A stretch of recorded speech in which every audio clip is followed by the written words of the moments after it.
वालेकुम अस्सलाम आयशा बेटा।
जी आयशा बेटा, वेरी सैड कि आप क्लास नहीं ले सकी। पूछें जो पूछना चाहते हैं बेटा।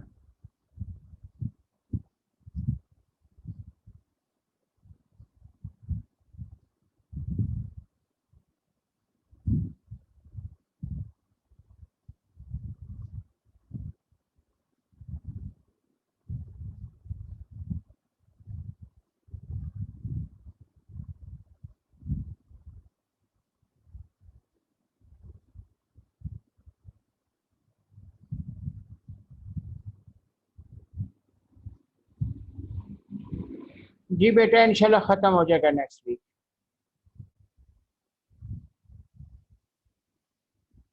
उम्मीद तो है कि आज ही ख़त्म हो जाएगा, थोड़ा सा रिवाइज रह जाएगा, नहीं तो नेक्स्ट वीक लाजमी ख़त्म हो जाएगा बेटा।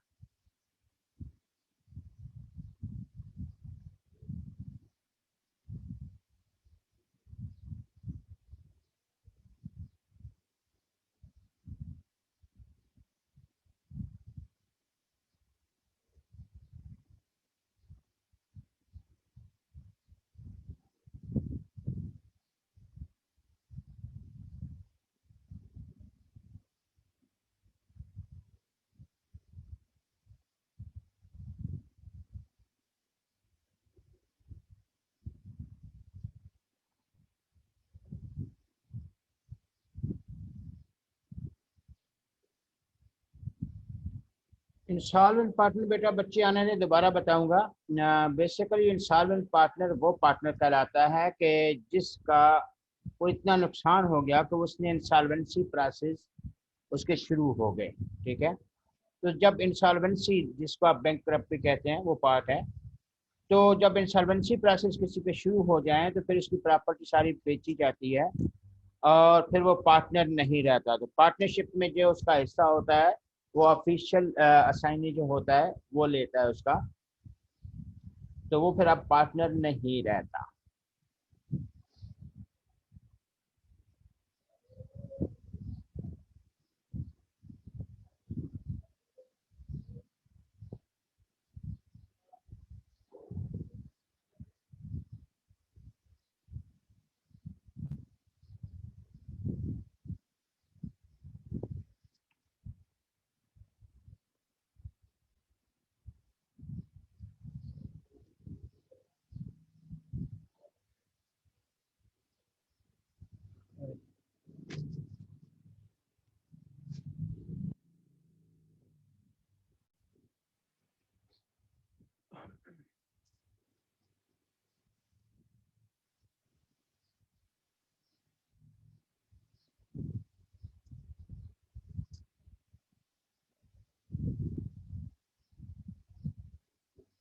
ये बेटा पूछे और क्वेश्चन पूछे, शाबाश। अरसलान, और क्वेश्चन पूछे, शाबाश।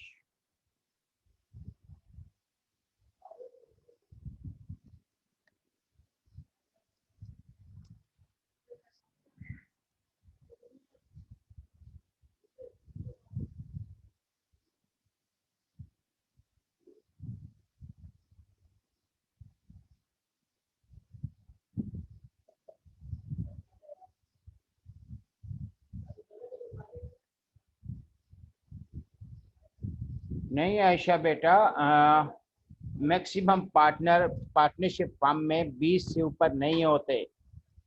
100 किसी ने गलत बताया आपको, 20 से ऊपर नहीं होते।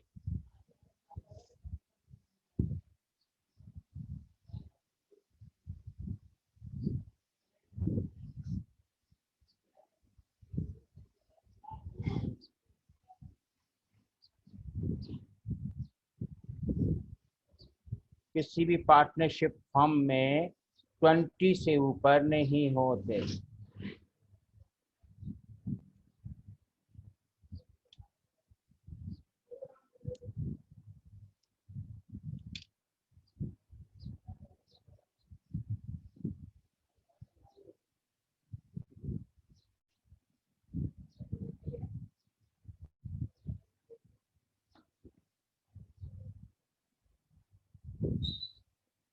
अच्छा, उसमें क्वेश्चन है सर, अगर एक पार्टनर की वजह से लॉस हो देन लॉस सारे पार्टनर बर्डन करेगा या वो बंदा। अच्छा ये देखें आयशा बेटा, अगर तो जो है यूजुअल कोर्स ऑफ डीलिंग में लॉस हुआ है तो सारे बियर करेंगे। जैसे फर्ज किया इनका जो है कोई पार्टनरशिप बनाओ, यानी आप निदा 3-4 लड़कियां मिलके बिरयानी बना रही हैं, तो अगर वो गलती से जल गई है या गिर गई है तो अकेली बर्दाश्त नहीं करेगी, ठीक, वो सारे पार्टनरशिप बर्दाश्त करें। लेकिन अगर निदा जो है वो बिरयानी का ऑर्डर लिया है, पैसे लेकर भाग गई है, अभी तो वो फम देगी लेकिन बाद में फिर उससे सारा कवर किया जाएगा। या कोई फ्रॉड किया है जिसने घपला किया है, वो तो वही बर्दाश्त उससे लेंगे, ठीक है। लेकिन यूजुअल कोर्स ऑफ डीलिंग में सारे पार्टनर बर्दाश्त करें।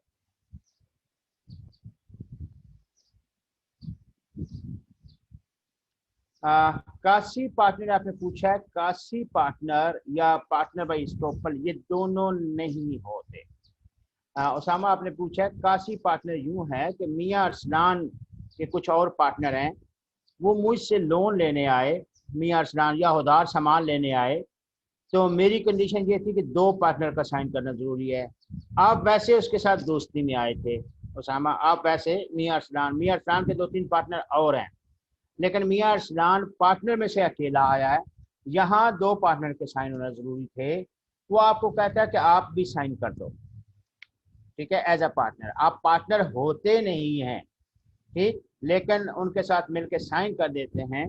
तो अब ये मियां अरसलान या वो अगर गायब हो जाते हैं तो आपने चूंकि साइन किए हैं तो आपको मैं पकड़ सकता हूँ, आपको केस कर सकता हूँ, क्योंकि आपने भी साइन किए हैं। बेशक पार्टनर नहीं थे, तो ये क्वासी पार्टनर कहलाता है।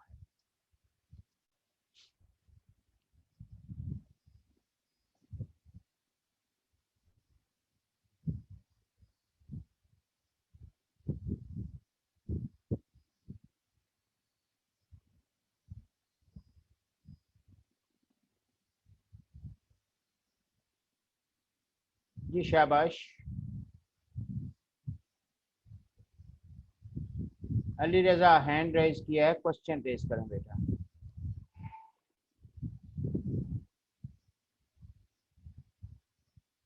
अच्छा जी, ये सर अगर माइनर इंस्टॉलमेंट हो जाए तो फिर क्या होगा।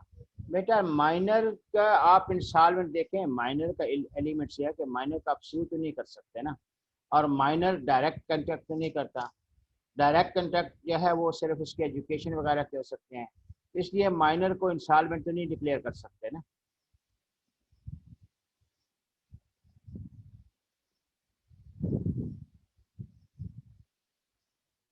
अच्छा ये दरमियान में एक क्वेश्चन आया है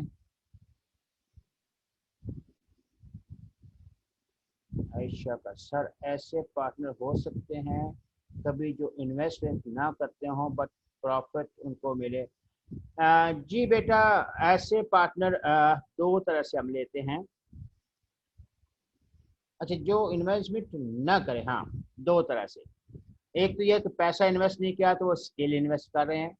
जैसे आप लोग बिरयानी बेच रही थी, तो जो है जिक्रा ने पैसा इन्वेस्ट नहीं किया लेकिन वो काम सारा कर रही है, ठीक है। आमना बेटी ने पैसा इन्वॉल्व किया लेकिन वो स्लीपिंग पार्टनर है, वो काम में हिस्सा नहीं लेती। लेकिन जिक्रा के पास पैसे नहीं थे, वो स्किल इन्वेस्ट कर रही है। एक तो ये है। दूसरा, अगर आपने किसी की गुडविल खरीदी है, ठीक है, और उसमें कंडीशन ये थी कि वो ना, अच्छा पार्टनर की बात करें, एक तो ये होगा। दूसरा, नॉमिनल पार्टनर जो है, नॉमिनल पार्टनर जिसका पार्ट ऑफ नेम ऑफ जो है गुडविल लेते हैं, तो वो पार्टनर नहीं होता, ना इन्वेस्ट करता है ना बैठता है, लेकिन अगर वो कंडीशन रखे कि उसको इतने पैसे चाहिए per month, normally whole amount ली जाती है एट ए टाइम, या नहीं भी ली जाती, लेकिन अगर वो रखे कि नहीं मुझे गैस में से 2% पर मंथ चाहिए, तो फिर वो पार्टनर जो है बेसिकली इन्वेस्ट तो नहीं कर रहा, लेकिन पैसा तो ले रहा है। जी बेटा, और पूछें शाबाश।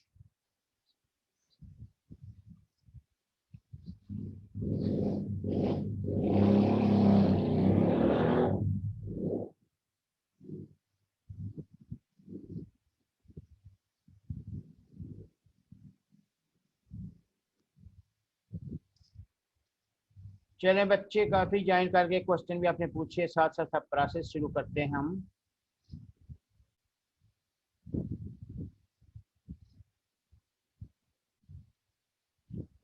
जी, रिकंस्ट्रक्शन ऑफ फर्म। जी उसामा हैंड रेज किया, पूछें उसामा। जी जी उसामा पूछें।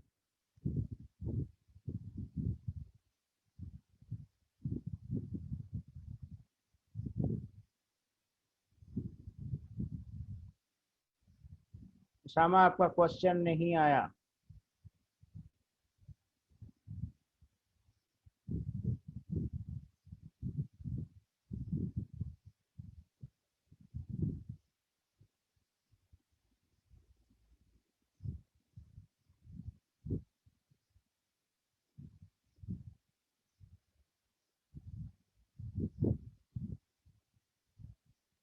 जी आप उसामा, आपने पूछा है इम्प्लॉयड एजेंट और एजेंसी बाई स्टॉपल में डिफरेंस बता दें। बेटा, इम्प्लॉयड एजेंट, इम्प्लॉयड अथॉरिटी होती है, उसका पार्ट है agency by estoppel. Employed agent का पार्ट है एजेंसी बाई स्टॉपल, ठीक है। एजेंसी बाई स्टॉपल जब आपका वो एजेंट नहीं होता, लेकिन आपकी मौजूदगी में कहता है कि ये चीज़ खरीदनी है तो मुझसे बात करो, A set to B within the hearing of C and C does not deny it, ठीक है। तो ये, अब वो बेशक एजेंट नहीं था, लेकिन उसकी मौजूदगी में कहा कि ये मुझसे बात करो, तो अब आप उससे बात करेंगे। तो ये इम्प्लाइड एजेंसी की एक पार्ट है, 5 पार्ट हैं इम्प्लाइड एजेंसी के, तो ये इम्प्लाइड एजेंसी का एक पार्ट है। अच्छा, फिर क्वेश्चन बच्ची का है आयशा का, सर अगर पार्टनर किसी भी फर्म से विथड्रॉ हो जाए, देन उसके हम रिटायरमेंट डिक्लेयर करें, या उसको पार्टनर पेमेंट मनी दे के फारग कर देंगे। तो बेटा, जब वो विदड्रा क्यों करेगा, पहली बात है कि जब विदड्रा ऐसे थोड़ी करेगा, विदड्रा करेगा तो फिर हाँ, अच्छा, उसको हम रिटायर्ड पार्टनर बोलते हैं ना। तो वो जो out going partner, out going partner है, अब वो रिटायर्ड है अगर फर्ज कर लें, तो उसके पैसे आपने हिसाब किताब करके पूरे देने हैं। अगर उसको पैसे नहीं देते, ठीक है, जितना अरसा नहीं देते, तो 6% इंटरेस्ट उसको देंगे उस अमाउंट का, जब तक पैसे नहीं देते।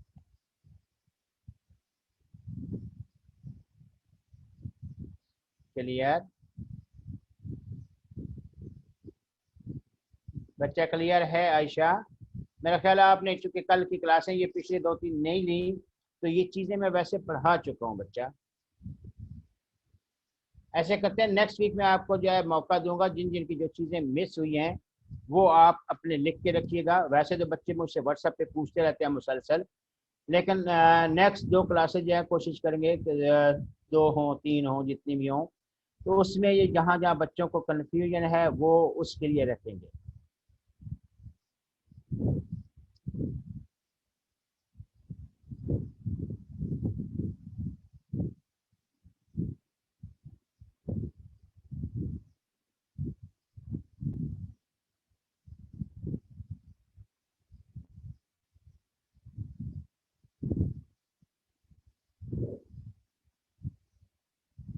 उसामा अभी तो बताया एजेंसी बाई स्टोपल का।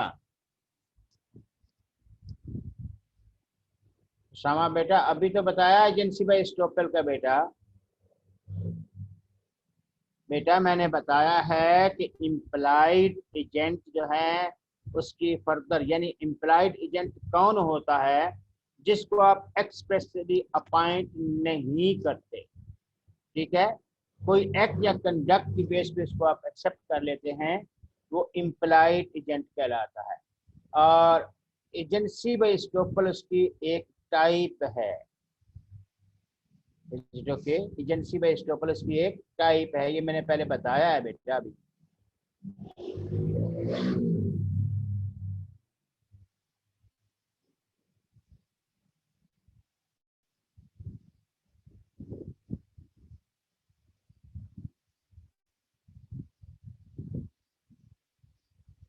जी मियां अरसलान, कोशिश करूंगा कि आज हो जाए। अगर थोड़ा बहुत रह गया तो फिर नेक्स्ट क्लास में, क्योंकि नेक्स्ट 2 क्लासें मैं रिपीट की रखना चाहता हूँ, तो कोशिश करूंगा कि आज हो जाए।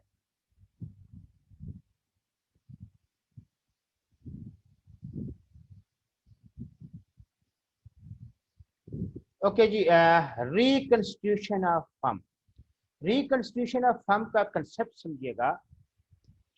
जब एग्जिस्टिंग पार्टनरशिप में कोई आप चेंज करते हैं, यानी कोई पार्टनर आ रहा है, जा रहा है, निकाल रहे हैं, इंसॉल्वेंट हो रहा है, ठीक है, कोई डेथ होगी है किसी की, कोई भी पार्टनर आ रहा है या जा रहा है, तो तंजीम नौ, रिकंस्टिट्यूशन तंजीम नौ कहते हैं। ठीक है, तो इन कंडीशन में पार्टनरशिप रिकंस्टिट्यूट होगी।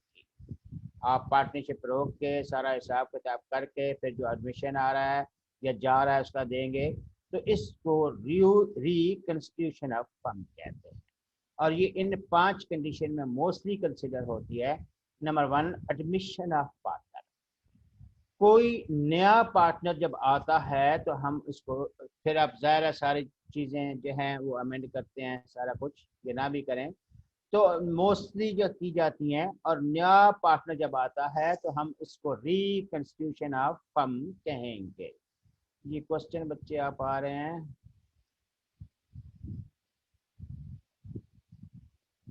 अच्छा अच्छा ठीक है।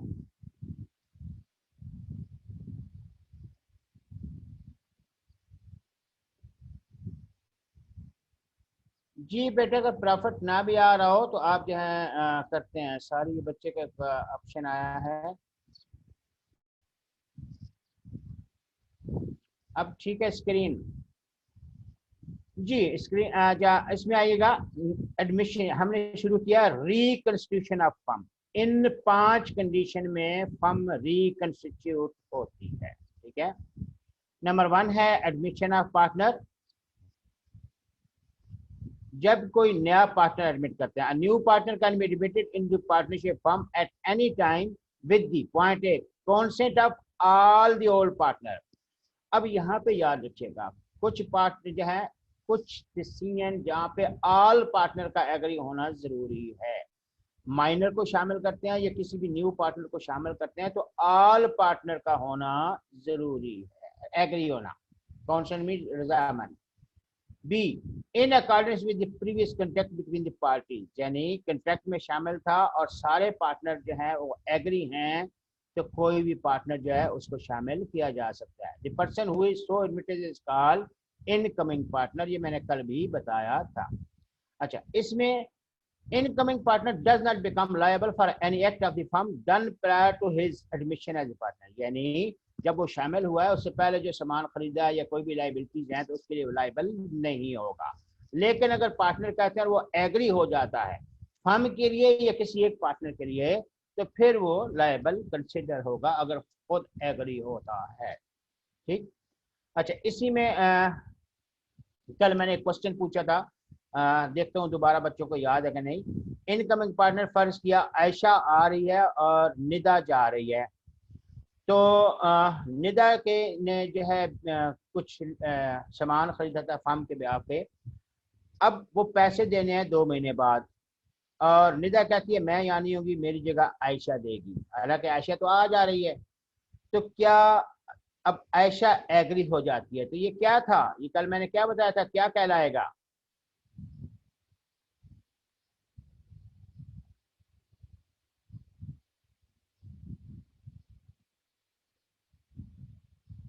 जी, नोवेशन कहलाएगा। जब भी, शाबाश शाबाश, गुड गुड जयान, गुड। सारे ऐसे पिक करें, जब भी एग्जिस्टिंग कंट्रैक्ट जो है सब्स्टिट्यूट होता है बिटवीन अदर पार्टीज, तो हम उसको नोवेशन कहते हैं। शाबाश शाबाश जी, ये कल हमने पढ़ा था। अच्छा, अब आ जाए ये यानी एडमिशन ऑफ पार्टनर, ये वाला हो गया। Number 2, retirement of partner. जब पार्टनर को रिटायर होता है तो जाहिर है आपने उसका हिसाब किताब देना है, तो ये ड्यू कंसिडरेशन ऑफ पार्टनरशिप होगी। A partner who retires from firm is called retiring या outgoing partner. A partner may be retired from a firm with the consent of all partner in accordance with the agreement, या where the partnership is at will by giving notice in writing to all other partners. तीन तरह से retire हो सकता है कि या तो एग्रीमेंट में था या सारे पार्टनर एग्री हों, और अगर एट विल है तो फिर कोई भी पार्टनर किसी भी वक्त नोटिस देकर रिटायर हो सकता है। अच्छा, a retiring partner continue to be liable for all the acts of the firm before the date of his retirement, यानी रिटायर होने से पहले जितनी भी उसकी डेट से वो लाइबल है, जाहिर है, unless he is discharge from liability, यानी या तो उसने पैसे दे दिए या फर्म ने अपने जिम्मे ले लिए, तो फिर उसकी लाइबिलिटी खत्म हो जाएगी। A retired partner continue to be liable for any act done by him after retirement until a public notice is given of his retirement. ये याद रखिएगा, ये पार्टनर बाय होल्डिंग आउट मैंने बताया था कि जब आप वर्किंग पार्टनर होते हैं और फर्म के बिहाफ पे काम कर सामान ले रहे होते हैं, दे रहे होते हैं, तो आपका रिटायरमेंट के वक्त पब्लिक नोटिस देना मस्ट है। अगर पब्लिक नोटिस नहीं दिया तो आप या फर्म ने कोई एक्ट कर लिया तो आपको भी पकड़ लेंगे, पकड़ सकते हैं, क्योंकि आप उस वक्त पब्लिक वर्किंग पार्टनर थे। तो वर्किंग पार्टनर को रिटायरमेंट के बाद पब्लिक नोटिस देना मस्ट होता है, वरना वो लायबल होगा सारे टैक्स का। कोई डाउट?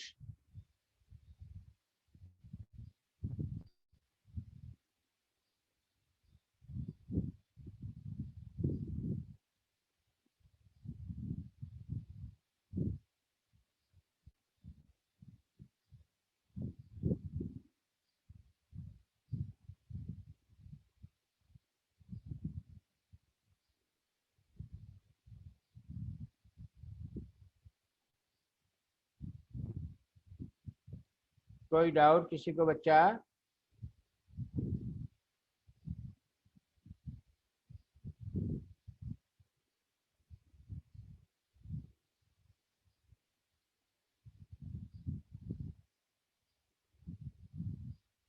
क्लियर, शाबाश। अब अगर कोई क्वेश्चन दरमियान में कहीं आ जाए तो, अभी तक तो मुझे कोई ऐसा क्वेश्चन नजर नहीं आया। ओके जी, अब आ जाए एक्सपुल्शन ऑफ पार्टनर। एक्सपुल्शन ऑफ पार्टनर मैंने कल भी बताया था, यहाँ भी पार्टनर या पार्टनरशिप फर्म रिकंस्टिट्यूट होती है। एक्सपुल्शन ऑफ पार्टनर है कि किसी पार्टनर को फर्म से निकालना। अ पार्टनर में B expelled from a firm by majority of partner only.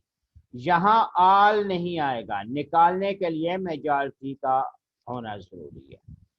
Only if the power to expel has been given by contract, यानी आपका कॉन्ट्रैक्ट में ये शामिल था कि जो भी कोई गलत काम करेगा, कोई मिस कंटेक्ट करेगा, घपला करेगा, या कोई और टोन होके आएगा, या कोई भी मसला करेगा, उसको निकाला जाएगा, तो वो एग्रीमेंट में पहले लिखा हुआ था। दूसरा, the power has been exercised by the majority of partner. याद रखिएगा, यहाँ निकालने के लिए मेजॉरिटी को जोड़ दीजिएगा, ऑल जरूरी नहीं है, मेजॉरिटी ऑफ पार्टनर ने एक्सरसाइज किया है। यहाँ पे ये partner in good faith, in good faith वाला अलहदा पॉइंट है। In good faith for the benefit of firm, in good faith का मतलब यह है कि वाकई उसने वो घपला किया है जिसकी बेस पे आप निकाल रहे हैं, उसने वो वैसे ही ऐसा मिसकंडक्ट किया है। याद रखिएगा, एक्सपुल्शन को हम रेगुलर और इरेगुलर कहते हैं। अगर तो ये तीनों बातें हैं कि एग्रीमेंट में था और मेजॉरिटी ऑफ पार्टनर ने डिसाइड किया और गुड फेथ में किया, फिर वैलिड जो है रेगुलर एक्सपल्शन होगी। अगर ऐसा नहीं था, गुड फेथ नहीं था, उसने ऐसा जुर्म नहीं किया, तो वो कोर्ट में अप्लाई करेगा और जो है वापस आएगा, तो जितना अर्सा वो पार्टनरशिप से बाहर है आपको उसका प्रॉफिट देना होगा। The partner who is being expelled must be given, अच्छा हाँ, हमेशा उसको बकायदा मौका देते हैं, is given reasonable notice and opportunity to explain his position and to remove the cause of his expulsion, कि भाई तुम पे ये इल्जाम है, ये जो है अगर वो सफाई दे सकता है तो फिर तो वो मीन अगर उसने बता दिया कि नहीं मेरा से गलती हुई या नहीं हुआ, तो फिर जाहिर है आप जब अपॉर्चुनिटी देते हैं तो उस बेस पे डिसाइड करते हैं। इफ एक्सपल्शन इज मेलाफाइड, मेलाफिन यानी जानबूझ के, the same is void and irregularly expelled partner will not cease to be a partner. यानी मेलाफाइड है यहाँ पे, बोनाफाइड और मेलाफाइड। बोनाफाइड गुड फेथ को कहते हैं, मेलाफाइड गुड फेथ नहीं है, आप जानबूझ पे उसके इल्जाम लगा रहे हैं, गलत है, ठीक है। और ये वाइड कंसिडर होगा और वो इरेगुलर जो है एक्सपेल्ड पार्टनर कराएगा और वो कोर्ट में केस करेगा। और अगर यानी ये इस तरह ही समझ लें जिस तरह किसी को कोई इल्जाम लगा कर नौकरी से निकाला जाता है, गवर्नमेंट नौकरी से, और अगर वो साबित कर देता है कि मेरे पे इल्जाम नहीं था, तो फिर वो वापस इस नौकरी पे आता है और उस दौरान उसको फिर पे भी मिलती है। तो सेम चीज यहाँ भी कंसिडर करेंगे। जी इसमें पूछें जो पूछना चाहते हैं, शाबाश। टून का मतलब यह है कि टून का मैंने बताया था, रिकॉल करो, मैंने पर्सन ऑफ अनसाउंड माइंड 5 बताए थे, रिकॉल करो जरा कौन कौन से थे। इडियट था, स्टूपिड था, इनसेन था, ठीक है, लियोनेटिक था और ड्रंक पर्सन था। ड्रंक पर्सन जो पी के आए उसको मैंने जो है टुन कहा था, ड्रंक। फंसी समझ आई या नहीं आई? ये 5 मैंने बताए तो थे आपको। जिसने बहुत ज्यादा पी ली हो, उसको कोई होशो आवास ना हो, तो उस वक्त उससे कांटेक्ट नहीं हो सकता, ये मैंने पहले बताया था। जिनके मजहब में अलाउ हो, और मैंने आपको बेन स्टोक का एग्जांपल दी थी, वर्ल्ड कप से पहले उसके साथ ये केस हुआ था, इंग्लैंड के खिलाड़ी है बेन स्टोक, उसकी एग्जांपल दी थी। जी आयशा रियाज आपने हैंड रेज किया, क्वेश्चन करें। असल में क्वेश्चन जब ज्यादा हो जाते हैं मुझे ढूंढना पड़ते हैं। जी आयशा आपने क्वेश्चन किया, पूछें, शाबाश।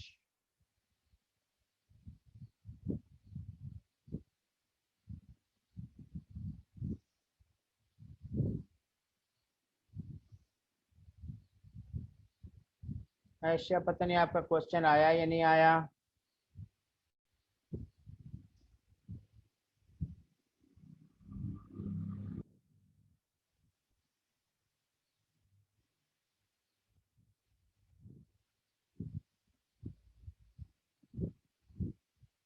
अच्छा ठीक है।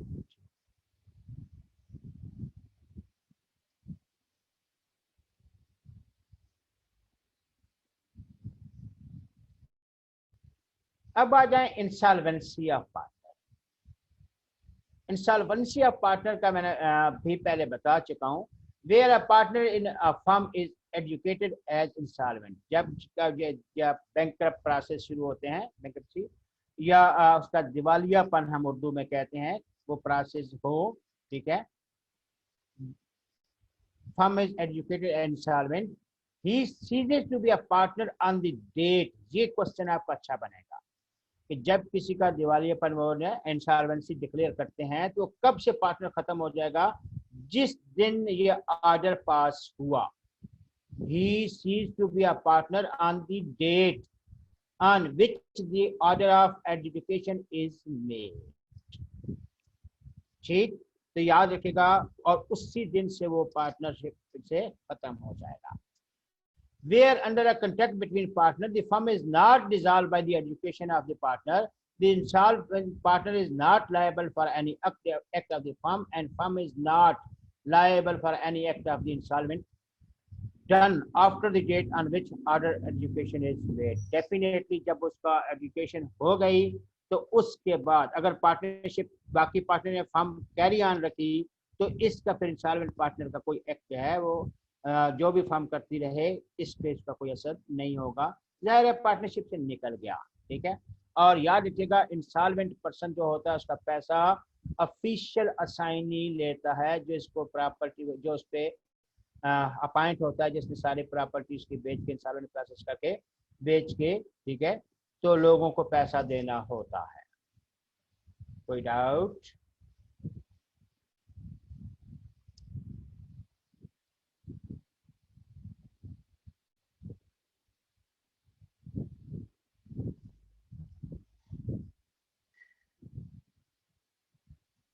No doubt. अच्छा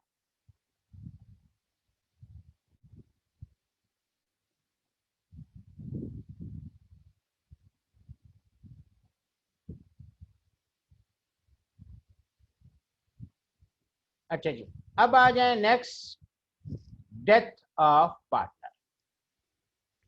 डेथ ऑफ पार्टनर का मैंने बताया था, यहाँ दोबारा बता देता हूँ कि जब किसी पार्टनर की डेथ होती है तो फर्म रिकंस्टिट्यूट की जाती है, क्योंकि अब ज़ाहिर है उसका हिसाब किताब तो देना है। अगर तो एग्रीमेंट में था कि जो पार्टनर जिसकी डेथ हो जाएगी उसका कोई लीगल रेप, यानी उसका बेटा या बेटी टेक ओवर करेंगे, उसके पार्टनर में शामिल होंगे, तो फिर तो उसको पैसे वापस नहीं करेंगे। लेकिन अगर ऐसा नहीं था तो फिर जिस पार्टनर की डेथ हुई है इसके लीगल रिप्रेजेंटेटिव को अपने पैसे देना है, सारा हिसाब किताब करके। और अगर पैसे नहीं दे पाते तो जितना अरसा आप जो है वो मींस उसके पैसे होल्ड करेंगे, तो ऐसी सूरत में उसको आप 6% इंटरेस्ट देंगे। और दूसरा ये याद रखिएगा कि इंस्टॉलमेंट पार्टनर का, फहीम भाई थैंक यू फहीम भाई जी, तो ऐसी सूरत में डेथ की सूरत में जो है वो नोटिस देने की जरूरत नहीं होती।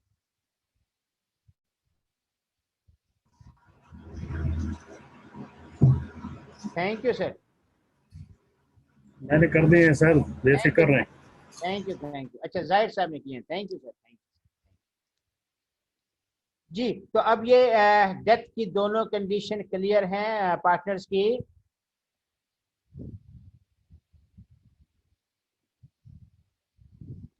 फसील लिखा है सर ऑफिशियल असाइनी को किसको रिपोर्ट करना। बेटा ये कोर्ट का ऑर्डर होता है ना, तो कोर्ट को बताना होता है ना। इंसॉल्वेंसी थ्रू कोर्ट होती है,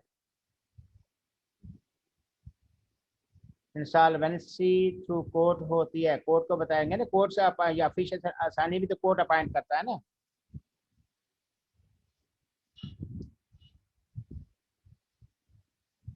रिकॉल करो, मैंने कहा था मैंडामेस प्रोहिबिशन सर्कुलरी, याद है मैंडामेस प्रोहिबिशन सर्कुलरी। तो यहाँ भी तो ऑर्डर दे सकते हैं किसी को भी कि इनका ऑफिशियल प्रोसेस जो है वो करें इंसॉल्वेंसी का।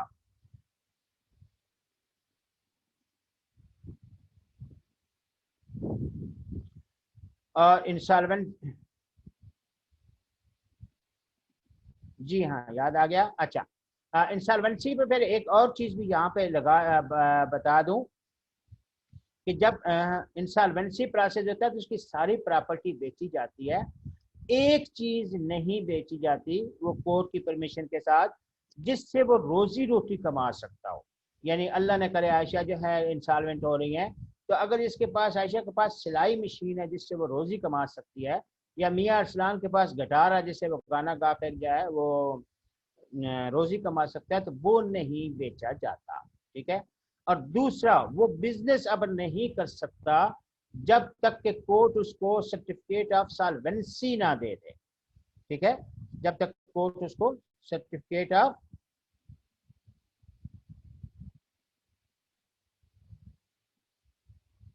सॉल्वेंसी ना दे दे, लेकिन उससे पर्सनल नेचर के कंटेक्ट करवा सकते हैं, घर मीन वॉश करवा सकते हैं, शूज पॉलिश करवा सकते हैं।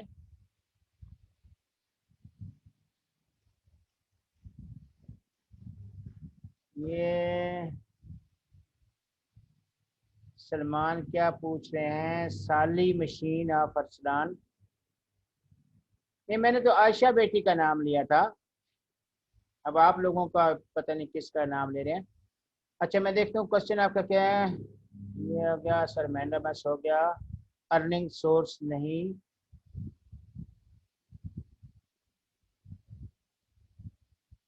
ये खबर पता नहीं आप क्या कहना चाहते हैं। और सलमान ये क्या साली मशीन ऑफ अरसलान, क्वेश्चन कुछ आप कैसे होते हैं।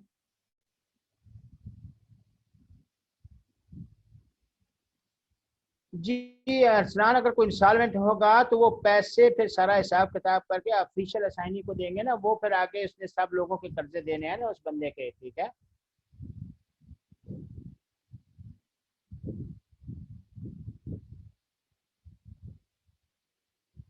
क्वेश्चन क्या आया है।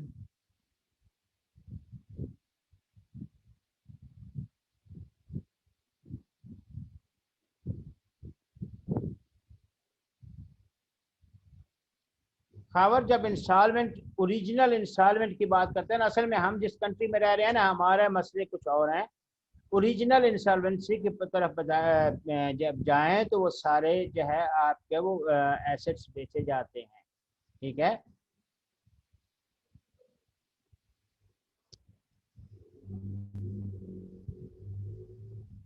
ओके जी, अब आ जाए नेक्स्ट है, खुदा आपका भला करे। अच्छा, डेथ ऑफ पार्टनर हो चुका। याद रखिएगा, नो पब्लिक नोटिस। डेथ की सूरत में या इंसॉल्वेंसी की सूरत में आपको पब्लिक नोटिस नहीं देना होता, खुद ब खुद लोगों को पता चल जाता है। इंसॉल्वेंसी और डेथ की सूरत में आपको कोई पब्लिक नोटिस देना नहीं होता, याद रखिएगा। No public notice of death is required to be relieve the deceased person's asset from future liabilities। अच्छा, अब आ जाए, ये पांचों हो गए। ये हमने पढ़ा रिकंस्टिट्यूशन ऑफ फर्म, हमने पढ़ा रिकंस्टिट्यूशन ऑफ फर्म।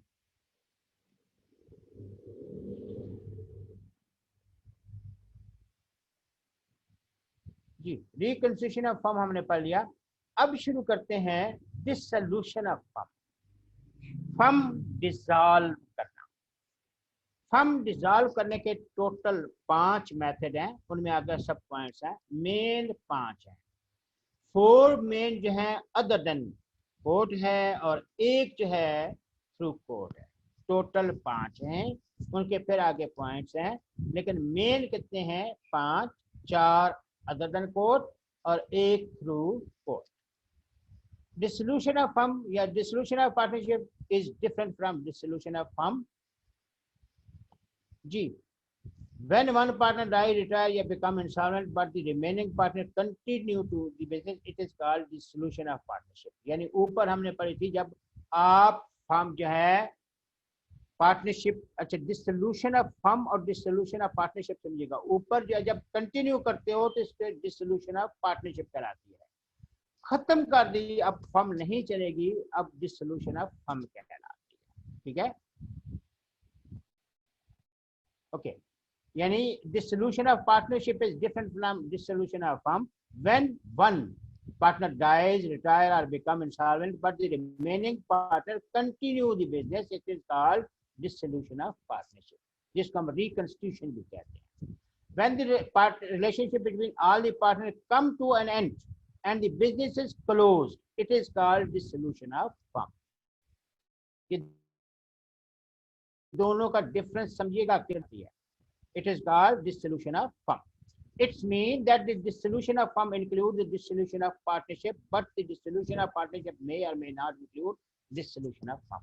यानी फर्म डिसॉल्व होगी तो पार्टनरशिप डिसॉल्व होगी, लेकिन पार्टनरशिप डिसॉल्व होने का मतलब यह है कि आप अगर दोबारा काम उसी में कर रहे हो तो इट डजंट मीन कि डिसोल्यूशन ऑफ फर्म है। फर्म का मतलब फर्म मर गई, खत्म। कोई डाउट? किसी बच्चे को कोई डाउट?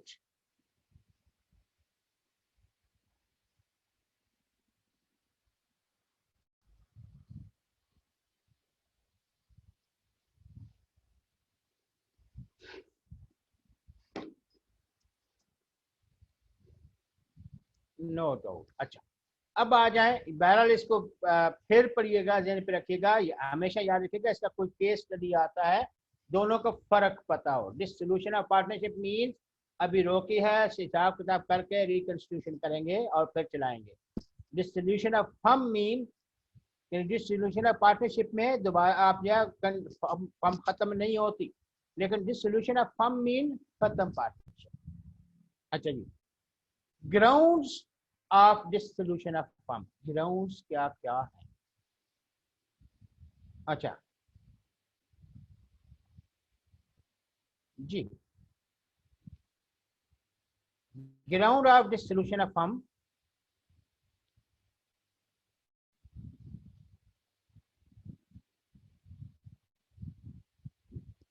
अच्छा ये बताएं, जब ये इंसॉल्वेंट का कोई पार्टनर होता है और आपने उसको कोई सामान भेजा हुआ है, तो सबसे पहला हक आपका क्या बनता है?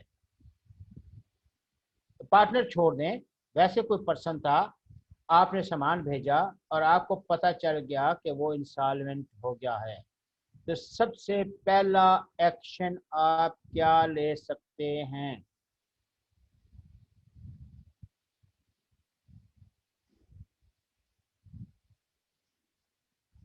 फंसी छा गया। आज आमना बेटी नजर नहीं आ रही, ना तेरी नजर आ रही है, शेख उस्मान नहीं है जी। स्टॉपेज ऑफ ट्रांजिट, यानी गुड जो ट्रांजिट में है उनको आप स्टॉप करेंगे। That's great, that's great. Stoppage in transit करेंगे, गुड। और वो इंफॉर्मेशन आपको फॉर्मल वे से मिली है या इनफॉर्मल? वो इंसॉल्वेंसी की इंफॉर्मेशन आपको फॉर्मल वे से मिली है या इनफॉर्मल से? किस इंफॉर्मेशन पे स्टॉप करोगे, फॉर्मल पे या इनफॉर्मल? बोथ। फंसी छा गया भाई, गुड। बोथ यानी फॉर्मल या इनफॉर्मल, गुड गुड। फॉर्मल नहीं, दोनों, बोथ। आयशा बेटा, बोथ, फॉर्मल या इनफॉर्मल, दोनों तरीकों से पता चला है, गुड गुड।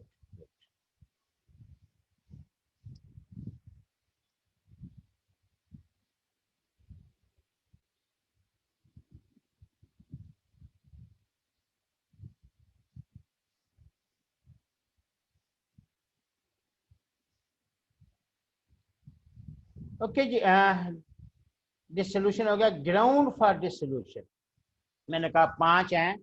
सबसे पहले है number 1, dissolution by agreement. Dissolution by agreement सबसे पहला जी। डिसोल्यूशन बाय एग्रीमेंट सबसे पहला है। A firm may be dissolved with the consent of all the partners or in accordance with the contract between the parties. The agreement of the dissolution may be oral or in writing. The consent of majority is not enough to dissolve a partner. यानी सारे partner का, ये mostly तब होता है जब आपने fix partnership रखी हो और आप समझते हो कि नहीं यार, अब ये नहीं चल रही या हमें अब जो है मसला है, तो सारे बाहमी रजामंदी से फिर उसको खत्म कर सकते हैं। लेकिन आल की बात कर रहा हूँ, ठीक। तो एक तो ये है।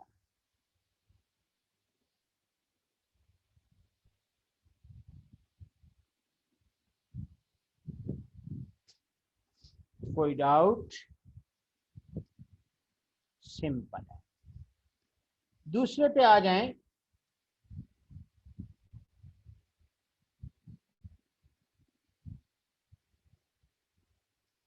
दूसरे पे आ जाएं, कंपलसरी डिसोल्यूशन। कंपलसरी डिसोल्यूशन, अच्छा इसमें आपका क्वेश्चन यूं पूछ सकते हैं, बड़े गौर से सुनिएगा। पहले तो कंपलसरी डिसोल्यूशन समझें। Compulsory dissolution take place under following circumstances: when all the partners are declared insolvent, जब सारे के सारे दिवालिया बन जिनका डिक्लेयर होगा, ज़ाहिर कोई बचे ही नहीं। या when all except one partners are declared insolvent, सारे डिक्लेयर हो गए लेकिन एक बच गया। when the business of firm become unlawful, in 3 condition में जो है वो पार्टनरशिप कंपलसरी डिसोल्यूशन होगा। अब इसके एमसीक्यूज कैसे बनते हैं वो सुनिएगा। 3-4 तरह से बनते हैं। इसका एमसीक्यूज लाजमी बनता है, याद रखिएगा। एक तो आपको यूं बोलेंगे कि ये 3 चीजें देंगे: when all the partners are declared insolvent, when all except one partner declared insolvent, when the business of firm become unlawful. This this type of dissolution is considered contingent dissolution, compulsory dissolution. अच्छा, dissolution कोई एक दो नाम और, dissolution by court एक दो नाम और लेंगे, तो ये तीन बातें आती हैं, याद रखिएगा कंपल्सरी डिसोल्यूशन में। एक बात तो ये हो गई। दूसरा यूं कह सकते हैं, choose the incorrect statement, choose the incorrect statement, compulsory dissolution include. अब आपने इनकरेक्ट लेना है, तीन ये होंगे, चौथा यहाँ पे कोई और उठा लेंगे, on the expiry of fix period, ठीक है। अब कोई फोर्थ उठा लेंगे, वो आपने कोई फोर्थ जो है उसमें पिक करना है, ठीक। तो यूं आपसे ये केस स्टडी या क्वेश्चन होगा जो आपने पिक करना है बेटा। ये क्लियर है बेटा?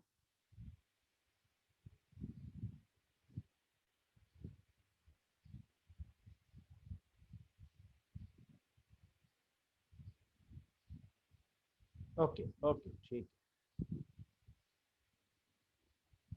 अब आ जाए नंबर 3 पे, contingent dissolution.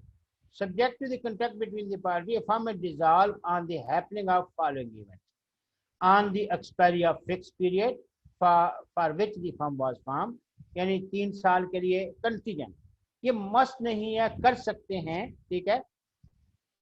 On the expiry of fix period, यानी 3 साल के लिए थी, 3 साल खत्म हो गए। अब आप अगर इसको डिसॉल्व नहीं करते, दोबारा चलाना चाहते हो, तो एट विल बन जाएगी, ठीक। On completion of project for which the firm was form, वो प्रोजेक्ट कंप्लीट हो गया, दो बातें। On the death of partner, कोई एक पार्टनर मर गया, ये तब होता है कि जब पार्टनर ही दो या तीन हो जाए, तो फिर वो जाहिर है करनी पड़ती है। अच्छा, on insolvency of any partner, किसी पार्टनर के इंसॉल्वेंट होने पे, और ऑन रेजिग्नेशन ऑफ पार्टनर, यहाँ पे कंटीजेंट डिसोल्यूशन। ये 5 बातें सिंपल याद रखें। इसमें इतना एमसीक्यूज का ज्यादा नहीं होता, लेकिन ऊपर जो है कंपलसरी वाला लाजमी आता है। क्लियर? अच्छा, नंबर 4 पे है डिसोल्यूशन बाय नोटिस। हाँ, इसमें आपका क्वेश्चन आता है और बहुत अच्छे वाला आता है। इसमें आपका क्वेश्चन आता है और बहुत अच्छे वाला आता है। कैसे आता है? सबसे पहली बात तो ये रखनी है कि डिसोल्यूशन बाय नोटिस हमेशा at will, partnership at will जो है वो dissolution by notice. When the partnership is at will, याद रखिएगा मैंने कहा है कि जब डिसोल्यूशन बाय नोटिस हमेशा पार्टनरशिप एट विल जो है वो होगी। The firm may be dissolve by any partner. अब ये दूसरी याद रखिएगा, वो क्वेश्चन पूछते हैं ऑल पार्टनर, मेजॉरिटी पार्टनर, नहीं, कोई एक पार्टनर भी नोटिस दे सकता है। Firm may be dissolve by any partner giving notice in writing to all the other partners of the intention of dissolve the firm. A notice of dissolution once given cannot be withdrawn। एक दफा आपने notice दे दिया, फिर वो withdraw नहीं कर सकते without the consent of all other partner, जब तक कि दूसरे सारे पार्टनर राजी ना हो, ठीक। The firm is dissolved from the date mentioned in the notice। अब किस दिन से फर्म डिसॉल्व होगी? जो डेट नोटिस में मेंशन है, 15 तारीख, 20 तारीख। लेकिन अगर डेट मेंशन ना हो तो जिस दिन नोटिस दिया है उसी दिन से डिसॉल्व समझी जाएगी। The firm is dissolve from the date mention in the notice. If no date is mention, it dissolve from the date of communication of notice, जिस दिन नोटिस दिया है। तो ये 5 बातें इसमें आपकी अच्छी वाली हैं। 5 में कोई भी एक क्वेश्चन आ सकता है, इसमें भी अच्छा क्वेश्चन आता है, ठीक। यानी पहली बात क्या याद रखनी है कि डिसोल्यूशन बाय नोटिस कौन सी फर्म पार्टनरशिप हो सकती है? एट विल, ठीक है। और दूसरा, किसके नोटिस के? कोई भी पार्टनर नोटिस दे सकता है। 2 बातें, जब उसने नोटिस दे दिया अब वो विथड्रॉ नहीं कर सकते अनटिल अनलेस की कंसेंट जो है सारे पार्टनर की हो ना हो। 3 बातें। चौथा, जो डेट मेंशन है फर्म उस दिन से डिसॉल्व होगी, ठीक, जो नोटिस में मेंशन है। पांचवा, अगर मेंशन नहीं है तो फिर जिस दिन नोटिस दिया है उसी दिन से कंसिडर। जी, पांचों बातें क्लियर हैं बच्चा?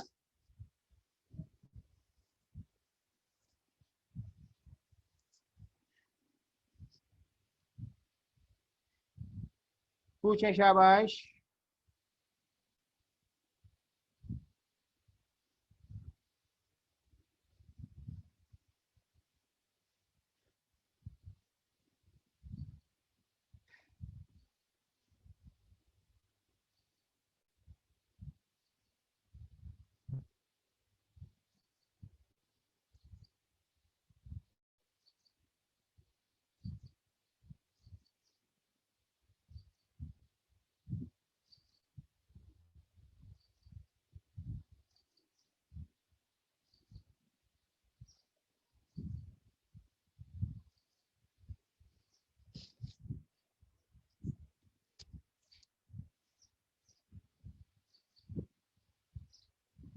अच्छा, क्लियर है, क्लियर है, ठीक है, क्लियर है।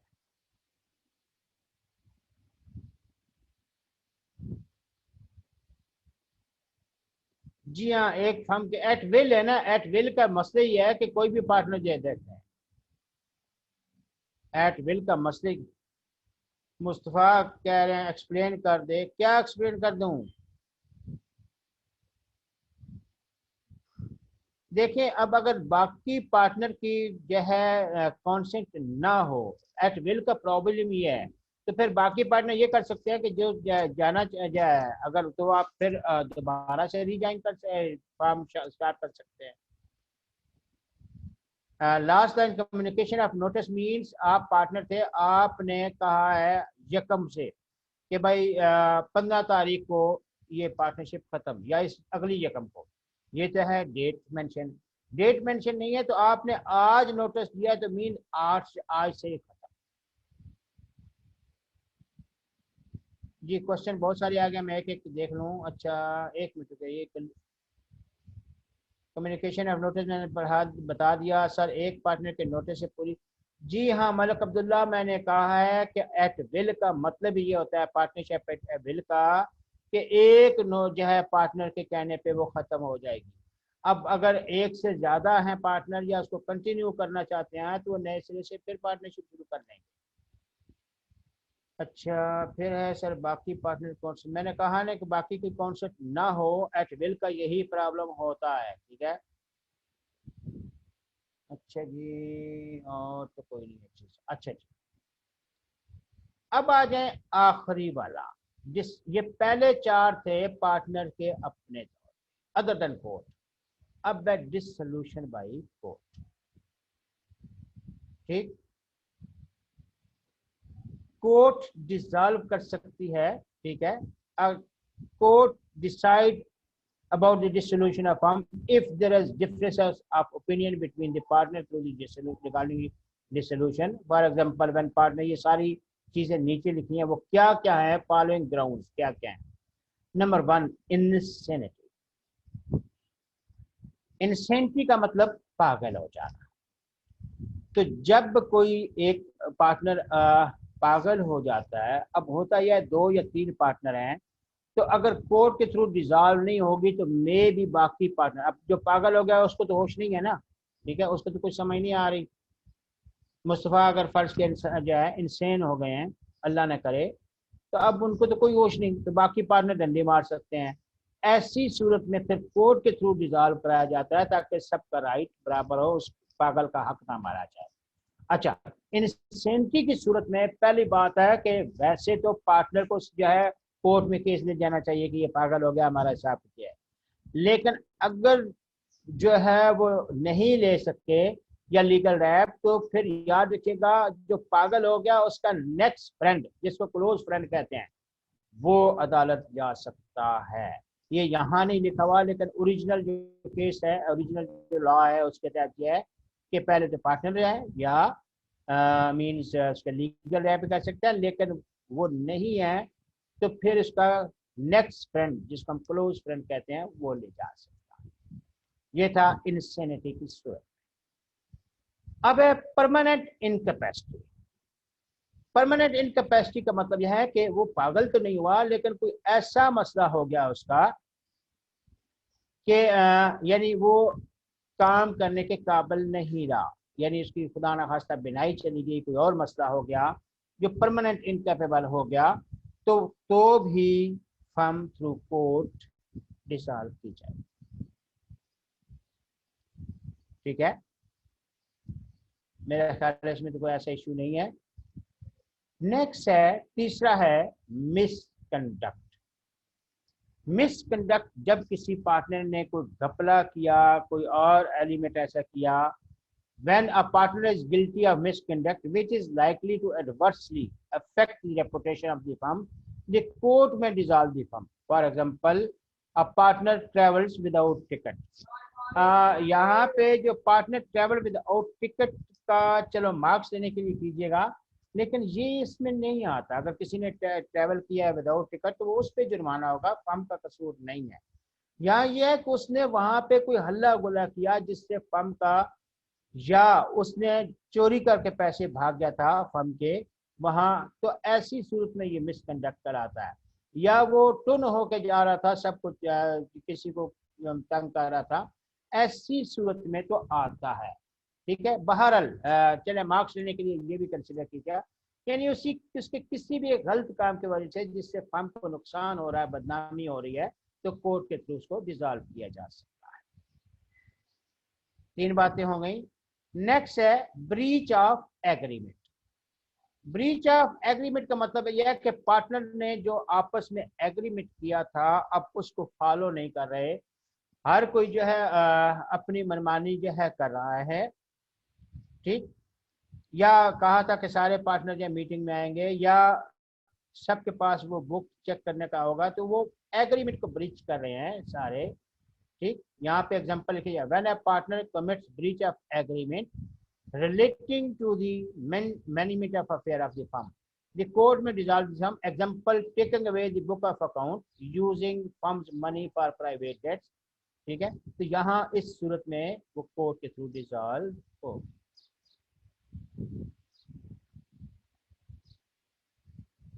उसामा बेटा आपने लिखा सिर्फ एक की मिसकंडक्ट के पूरी फर्म को डिसॉल्व। देखें, यहाँ पे अगर एक की कंडक्ट के मिसकंडक्ट से अगर ऐसा होता है, तो होता यह है कि अगर 2 ही थे या 3 थे और वो बदनामी बन रही है, तो फिर तो ज़ाहिर, अगर 2 ही थे, फर्ज कर लें पार्टनर 2 ही थे और वो जो है मान नहीं रहा, तो फिर ज़ाहिर आपको कोर्ट के थ्रू आना पड़ेगा।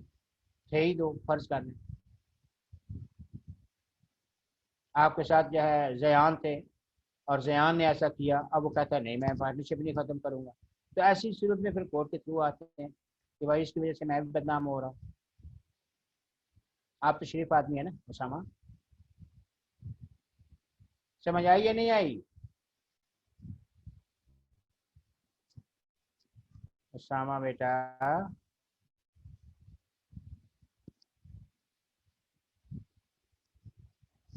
क्लियर? ओके। अच्छा, जो व्हाट्सएप पे मैसेज भेजे हैं मैं कोशिश तो करता हूँ साथ रिप्लाई करने की, लेकिन उतना टाइम नहीं बचता।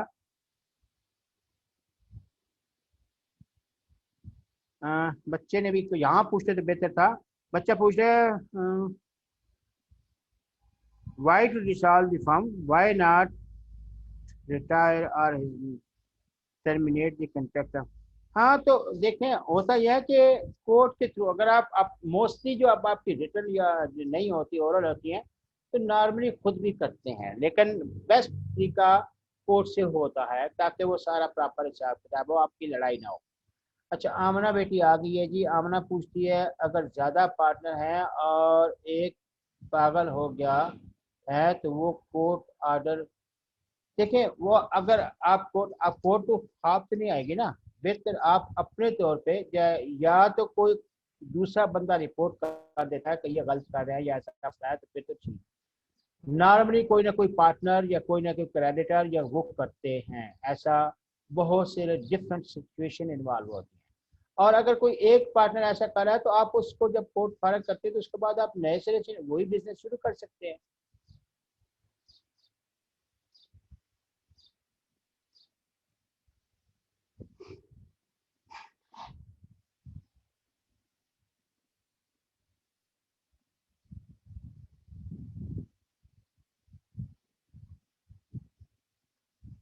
ओके जी, नेक्स्ट है ब्रीच ऑफ एग्रीमेंट हो गया। नेक्स्ट आ जाएं और क्वेश्चन क्या आया है। आयशा बेटी पूछती हैं जी, सर अगर पार्टनर इंसेन हो गया देन उसका ऑफिशियल या लीगल रिप्रेजेंटेटिव कर सकता है अपने राइट? जी कर सकते हैं, जी जी कर सकते हैं, बिल्कुल कर सकते हैं।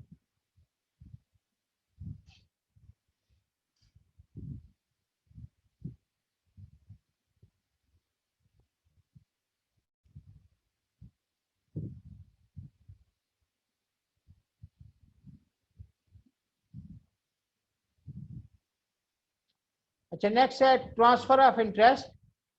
ट्रांसफर ऑफ इंटरेस्ट का मतलब यह है when a partner transfer the whole of his interest in the firm to a third party without consent of other partner court में, यानी आपने ये फटा हो गया, एक पार्टनर ने किसी को दूसरे को ट्रांसफर कर दिया, आप नहीं चाहते, ठीक है, तो अब ये है कि कोर्ट के थ्रू होगा। और मींस बजाय इसके कि आप लड़ाई झगड़े में पड़े, तो कोर्ट के थ्रू डिसॉल्व कराया जाएगा। नेक्स्ट है इसका कंटिन्यूस लॉसेस, वो सिचुएशन कि जब when the business of the firm cannot be carried on except at a loss, the court may order for dissolution of firm। कि जब आपकी पार्टनरशिप मुसलसल नुकसान हो रहा है तो कोर्ट आपको ऑर्डर जारी कर सकती है। और ये भी तब भी होता है कि जब कोई पार्टनर या कोई क्रेडिटर या कोई आप वहाँ उनकी कमिट करे। अच्छा, जयान साहब का क्वेश्चन है, अगर डेथ के बाद लीगल रिप्रेजेंटेटिव को पार्टनर बनाने का एग्रीमेंट में नहीं लिखा हो बट अगर उसका बेटा पार्टनर बनना चाहता है। जी बेटा, दो बातें होती हैं जयान साहब, ये आप शायद लेट आए। मैंने बताया था अगर तो एग्रीमेंट लिखा हुआ तो फिर एग्रीमेंट, नहीं तो फिर ऑल पार्टनर की काउंसेंट होना जरूरी है। अगर वो बनना चाहता है तो, अगर तो एग्रीमेंट में था तो फिर तो वो खुद ब खुद बनेगा, और अगर एग्रीमेंट में नहीं था तो फिर अगर सारे पार्टनर, ऑल पार्टनर का एग्री होना जरूरी है, वो एग्री होते हैं तो फिर ऐसा किया जा सकता है। जी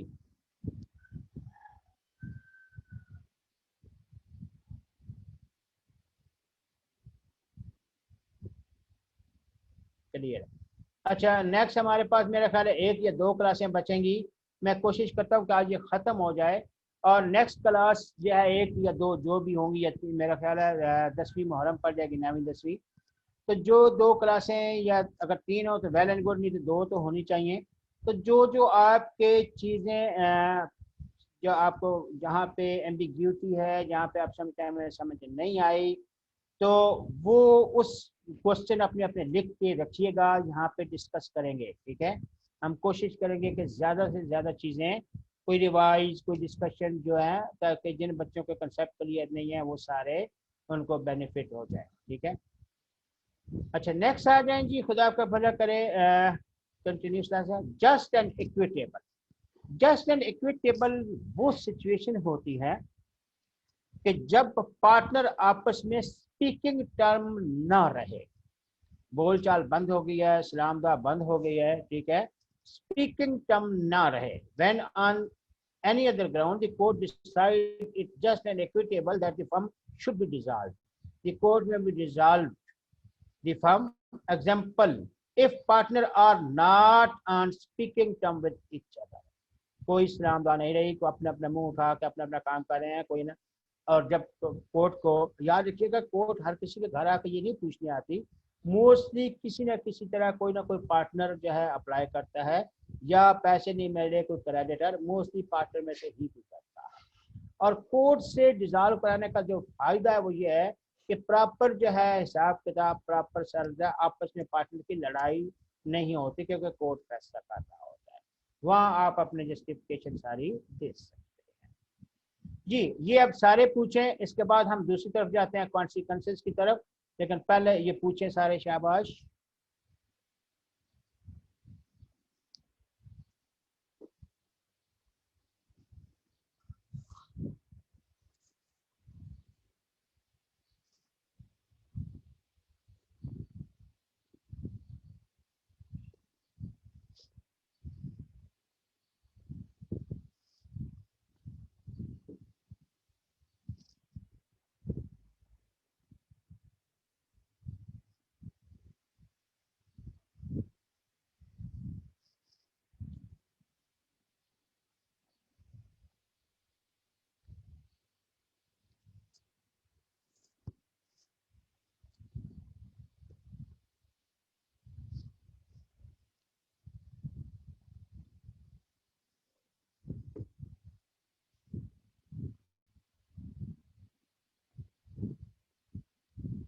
ओके क्लियर है जी, क्लियर है।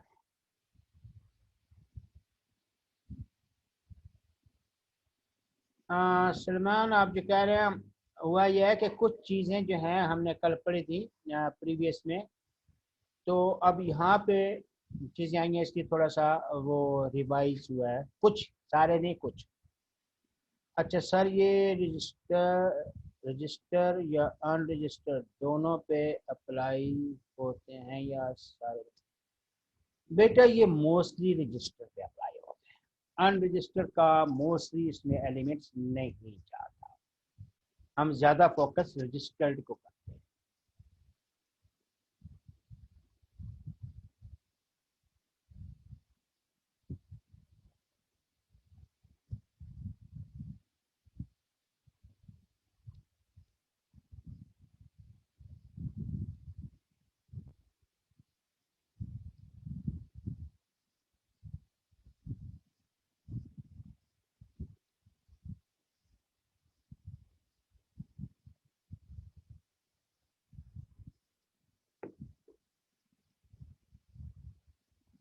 जी बेटा, अब हम शुरू करते हैं कॉन्सिक्वेंसेज ऑफ डिसोल्यूशन, कि डिसोल्यूशन जब हो गई तो उसके बाद अब क्या करना है। Number one, right of partner on dissolution, partner के राइट क्या हो। नंबर वन है application of property.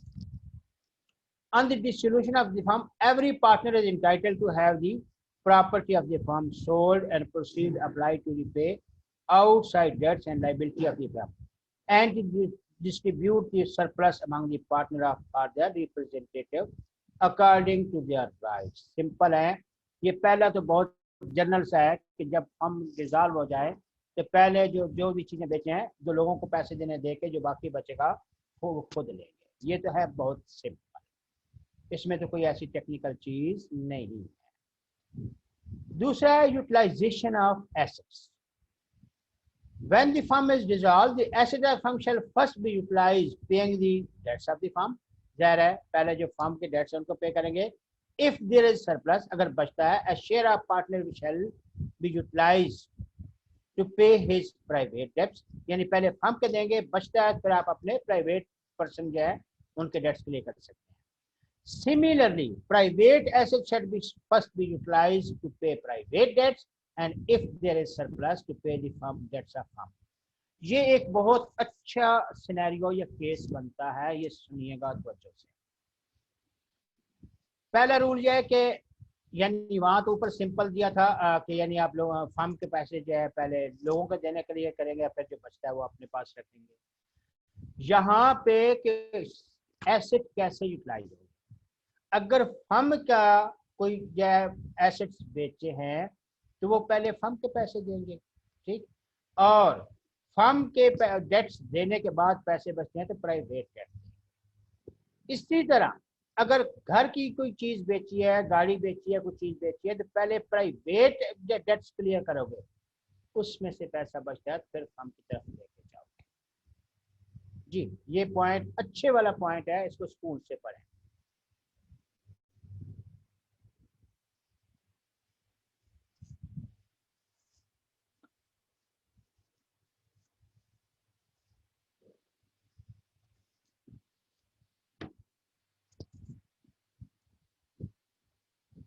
Ji question आया है आशिर साहब, वालेकुम अस्सलाम। जी आशिर साहब,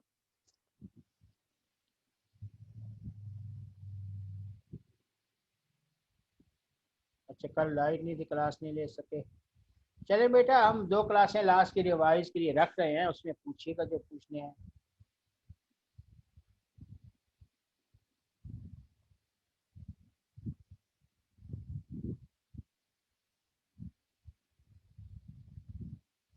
हारून बेटा, आप सलमान और आशिर तीनों पार्टनर थे, समोसे वगैरह बेचते थे, ठीक है, बिरयानी भी बेचते थे, अब ख़त्म कर दिया तो प्रॉपर्टी जितनी भी थी, ठीक है, अब वो आपके हिस्से में चूल्हा आया है या वो कुछ सामान आया है, वो बेचेंगे तो पहले किसके पैसे देंगे, फर्म के डेट्स हैं, और उसमें से अगर बचता है तो फिर जो आपने दूध उधार लिया हुआ था घर के लिए वो पैसे दोगे।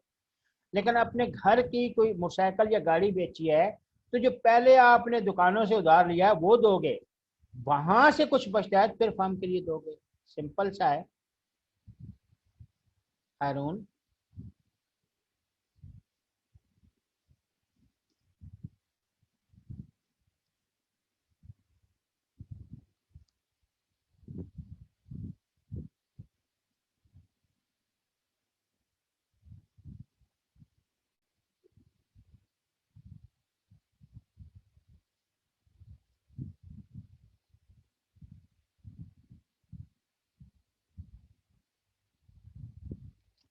ओके जी, अब आ जाए नंबर 3 पे, नहीं नंबर 2।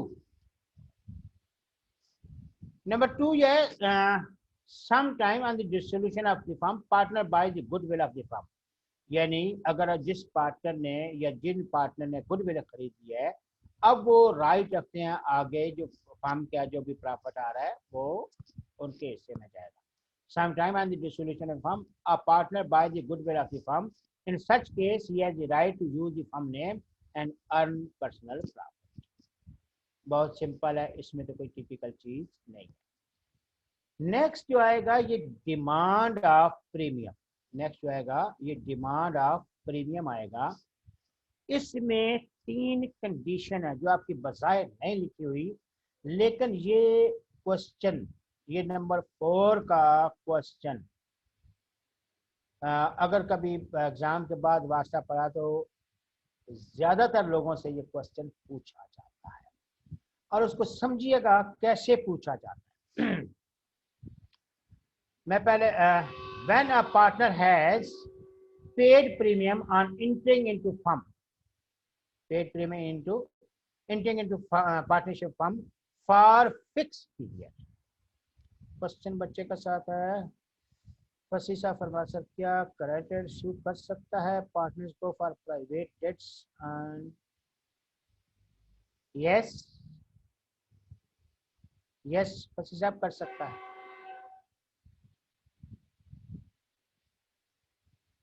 जी जी कर सकते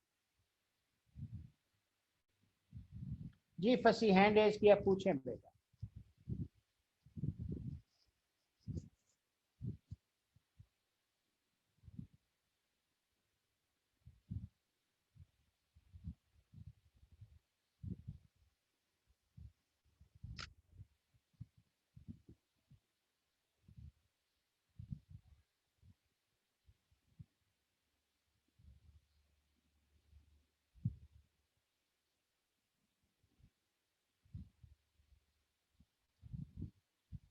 फसी आपने वही क्वेश्चन दोबारा पूछा। जी कर सकता है बेटा, कर सकता है। अच्छा एक मिनट एक मिनट एक मिनट, ये क्या है सर, क्या क्रेडिटर सू कर सकता है पार्टनर्स को फॉर प्राइवेट डेट? नहीं, वो उस पार्टनरशिप को नहीं करेगा ना, प्राइवेट डेट उसका पर्सनल है तो वो उस एक पर्सनल को करेगा ना, पार्टनर को तो नहीं करेगा ना। अगर उसका प्राइवेट डेट है, यानी जैसे फसी आप लोग जो है वो समोसे बिरयानी बेचते थे, लेकिन फसी आपने घर के लिए दूध लिया हुआ था, तो दूध वाला पार्टनर को तो नहीं करेगा ना, वो तो सिर्फ आपको करेगा ना प्राइवेट डेट के। हाँ अगर फार्म को दिया होता तो फिर वो सारे पार्टनर को कर सकता था।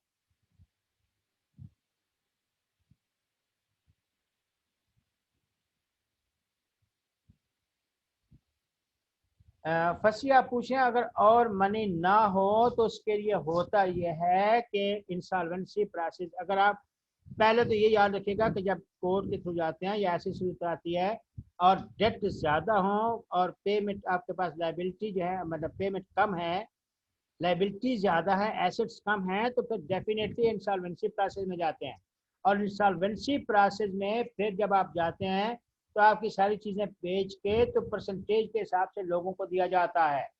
ठीक है, पैसे कम है तो ऐसी सूरत में फिर वो एडजस्ट किए जाते हैं, क्योंकि आप तो दिवालिया हो गया, आपके पास तो कुछ नहीं बचा। जी पूछें जल्दी, नहीं तो फिर मैं आगे वो क्वेश्चन जो समझाना चाहता हूँ उस तरफ जाना चाहता हूँ।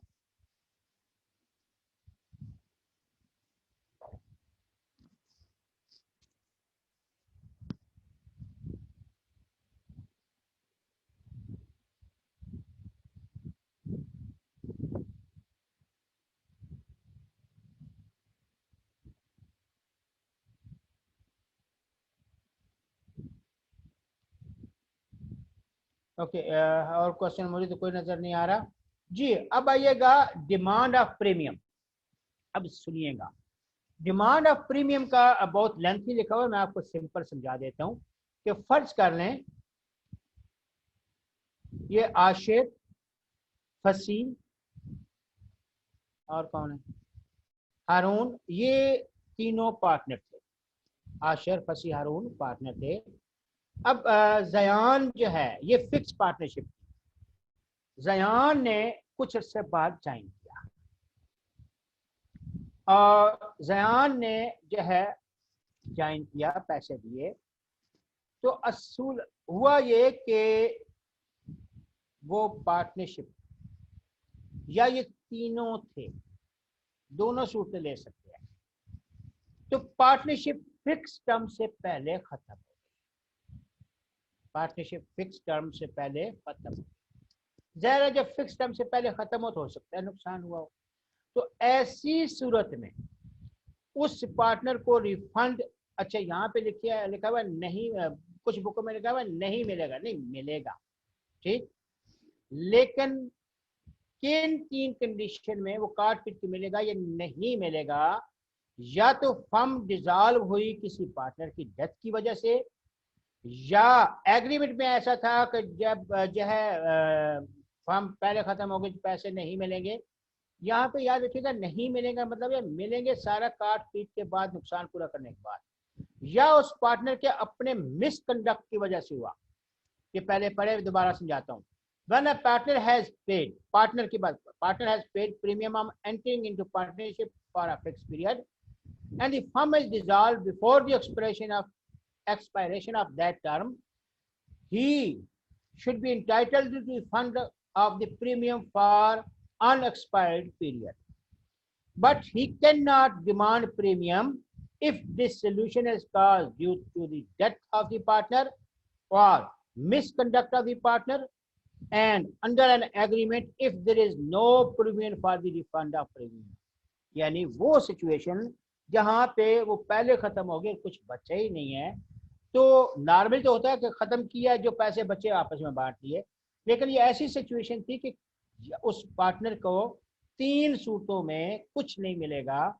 अगर एग्रीमेंट में था कि भाई पहले खत्म होगी कुछ नहीं मिलेगा, या किसी के डेथ की वजह से हुई और तब कुछ नहीं मिलेगा, और या उसी बंदे के मिसकंडक्ट की वजह से फर्म खत्म हो तो कुछ नहीं मिलेगा। ये तीन बातें मार्क्स देने के लिए याद रखेगा।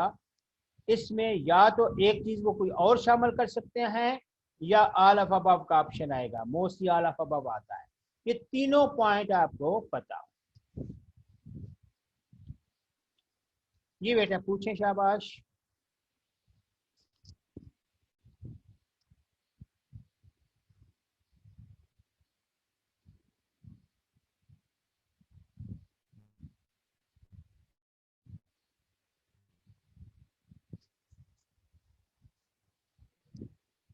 Nothing, okay. अब आ जाए agreement based on fraud and misrepresentation. If an agreement of partnership based on fraud या misrepresentation, partner can reject the contract, यानी उनको पता चल जाता है तो वो रिजेक्ट कर सकते हैं। लेकिन अगर ऐसा नहीं, जी हारून हैंड रेज किया, पूछें हारून। क्या लगे सर, अनएक्सपायर्ड पीरियड का क्या मतलब? बेटा 3 साल के लिए पार्टनरशिप थी, ठीक है, तो आपने 2 साल अभी हुए ख़त्म कर दी, ठीक है। अब डिपेंड्स, बाज़ दफ़ा आप जहाँ पैसा लगाया कुछ भी नहीं बचा, सारा डूब गया, तो ऐसी सूरत, या घपला किया वहाँ, तो अनएक्सपायर्ड पीरियड का मतलब यह है कि जो बाकी टाइम बचा है तो उसके लिए पैसे देने हैं ना आप, यानी अब ख़त्म कर दी पार्टनरशिप। वैसे तो 3 साल बाद या 3 साल की पार्टनरशिप 3 साल के बाद हिसाब करना था, अब 2 साल में ही करोगे, पहले खत्म कर ली।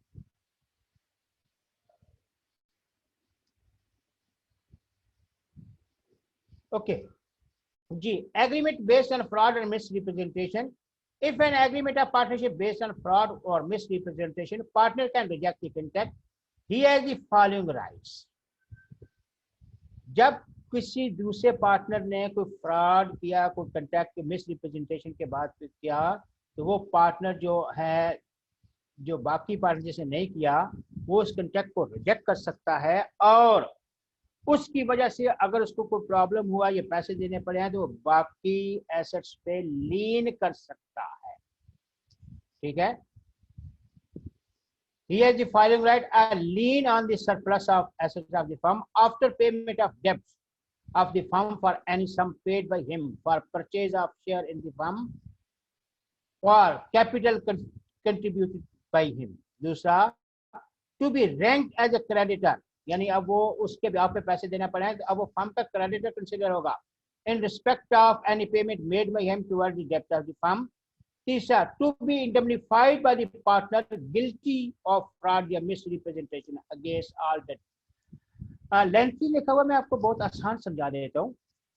यानी वो सिचुएशन कि किसी एक पार्टनर ने धोखा किया, फ्रॉड किया, मिसरिप्रेजेंटेशन तो लाइट आ जाता है, बेसिकली ये फ्रॉड की सूरत में आता है, और वो पैसा लेके भाग गया, अब इसको पैसा देना पड़ा, तो ज़ाहिर उसके फर्म में बाकी अगर एसेट्स हैं वो उन पे लीन करेगा।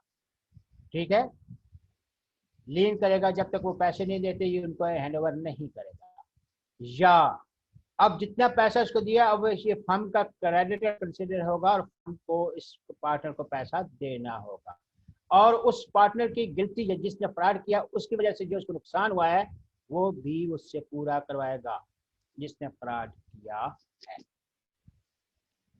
जी बेटा पूछें इसमें, ये वैसे फ्रॉड और मिसरिप्रेजेंटेशन तो वैसे हमने पढ़ा था। फ्रॉड और मिसरिप्रेजेंटेशन पे बेस पे जो कॉन्ट्रैक्ट हो उसका क्या नाम है, वैसे पहले बताएं उस कॉन्ट्रैक्ट का नाम क्या है। जब आप वो पूरा नहीं करना चाहते, कोर्ट तो कहते हैं हमारे साथ जाती हुई है, गलती हुई है, क्या बोलते हैं उसको, बी क्विक। यस, वाइडेबल, शुक्र है, why, good good good good. ये रात को एक बच्चा, 2-3 बच्चों ने पूछा था राइट ऑफ सब्रोगेशन ये क्या होता है। राइट ऑफ सब्रोगेशन ये क्या होता है।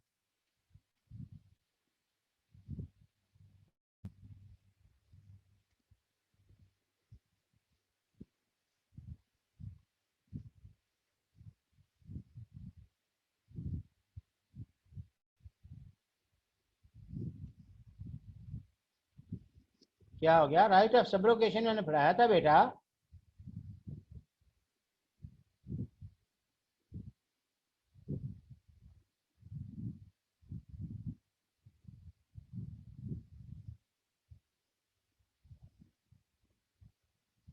आमना हिफ्से बेजा में रखना वो राइट ऑफ सब्रोगेशन थोड़ा ही है, वो तो हबीज कार्पस है। आमना बेटा क्या हो गया, वो तो हबीज कार्पस होता है।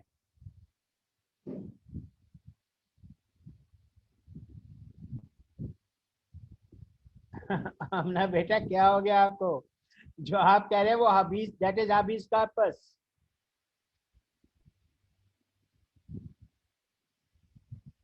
आमना फिर गलत बता रहे हैं, ये जो आप कह रहे हैं ये हबीज कार्पस है। ये मलक अब्दुल्ला का आदर्श सही है। आमना आप बहुत जो है वो इसको अपोजिट ले गए। आप जो कह रही हैं that is order of the high court to release a person who has been wrongfully detain, that was habeas corpus. ये रूमा या वो से आदर है। ये है कि after payment of guaranteed debt surety acquire the right of creditor to sue debtor. Mean अगर आप श्योरिटी ना होते तो डेप्टर पैसे ना देता तो उसको कौन स्यू करता, क्रेडिटर। लेकिन श्योरिटी होने की वजह से आपने पैसे डेप्टर के दे दिए हैं, अब उस डेप्टर को आप स्यू करने का हक रखते हो, that is right of subrogation. After payment of guaranteed debt surety put his feet into the shoes of creditor. जो शूज पहन के क्रेडिटर ने एक्शन लेना था वो पेमेंट करने के बाद अब आप एक्शन लेंगे। क्या हो गया बेटा आमना। आमना आप उस पे चले गए, हबीज कार्पस बेटा।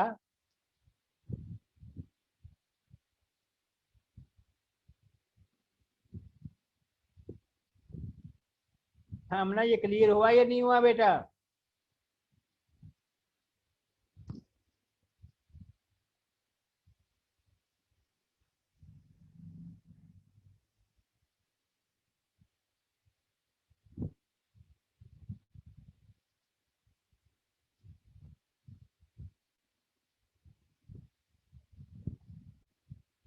बेटा बहुत सारी चीजें आप लोग इग्नोर कर जाते हो। अच्छा आशर, इफेक्टिव मर्जर के किसी भी मर्जर के इफेक्टिव होने के लिए तीन कंडीशन क्या हैं? आशर, किसी भी मर्जर के इफेक्टिव होने के लिए तीन कंडीशन क्या हैं?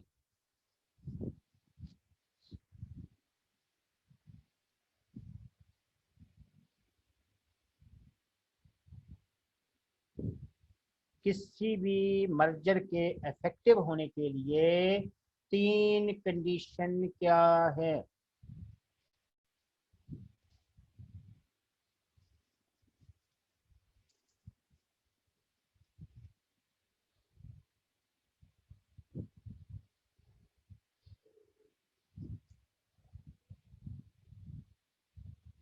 याद नहीं है जी, किसी को याद है?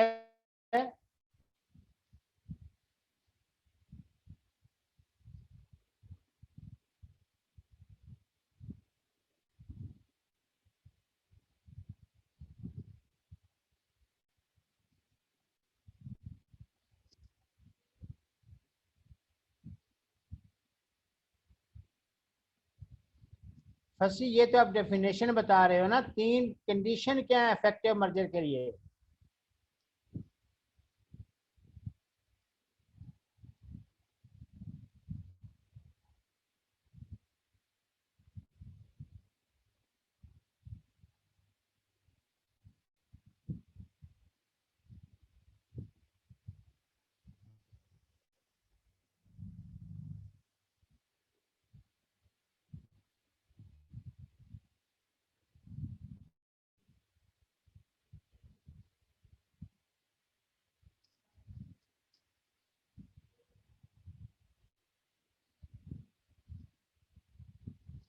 क्या हो गया, किसी का भी रिप्लाई नहीं आ रहा?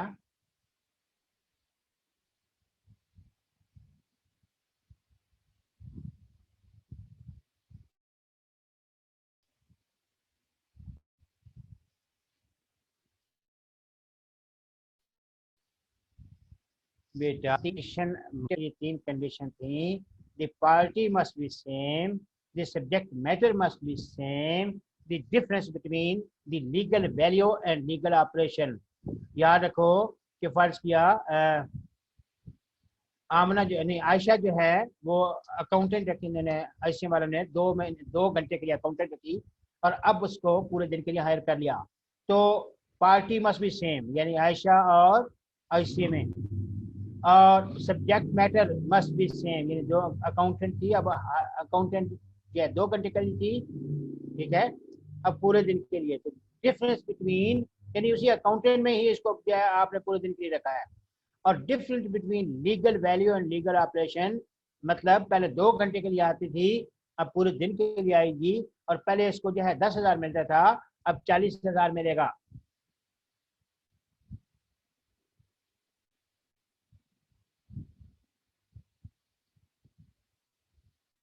क्लियर है या नहीं है बच्चा?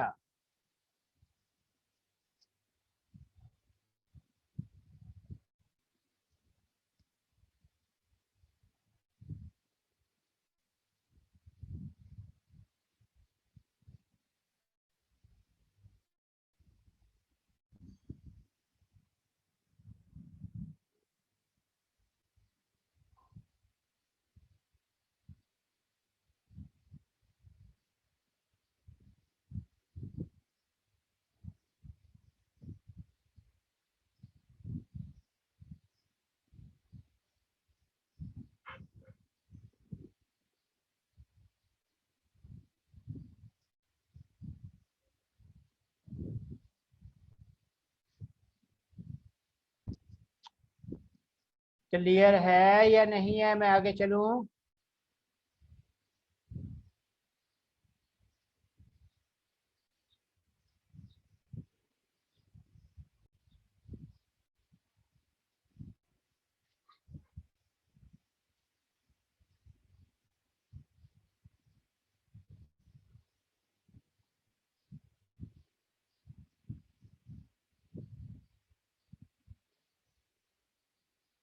क्लियर है, ओके। अब आ जाए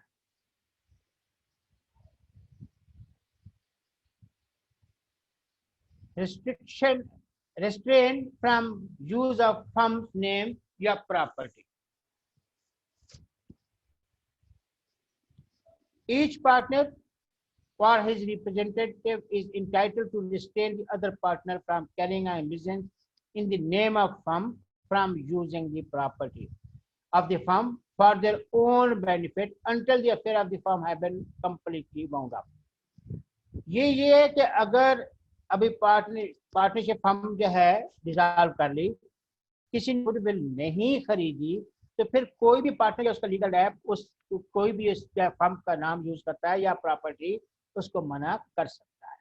हाँ, अगर किसी ने वो गुडविल खरीद ली है तो फिर वो जिसने गुडविल खरीदी है, एक नहीं जिसने, वो इसको कंटिन्यू कर सकते हैं।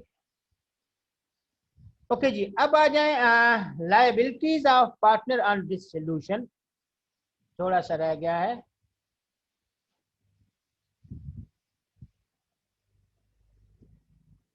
जी, लाइबिलिटीज ऑफ पार्टनर्स। अब पार्टनर की लाइबिलिटी ये मोस्टली ऊपर वाली ही चीजें रिपीट होंगी, मोस्टली ऊपर वाली चीजें रिपीट होंगी, लेकिन हम कोशिश करते हैं इसमें ज्यादा चीजें जो है वो ले सकें।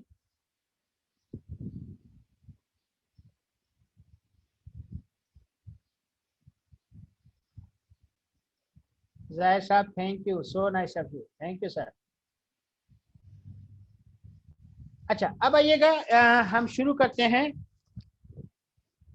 Liability of partner on dissolution.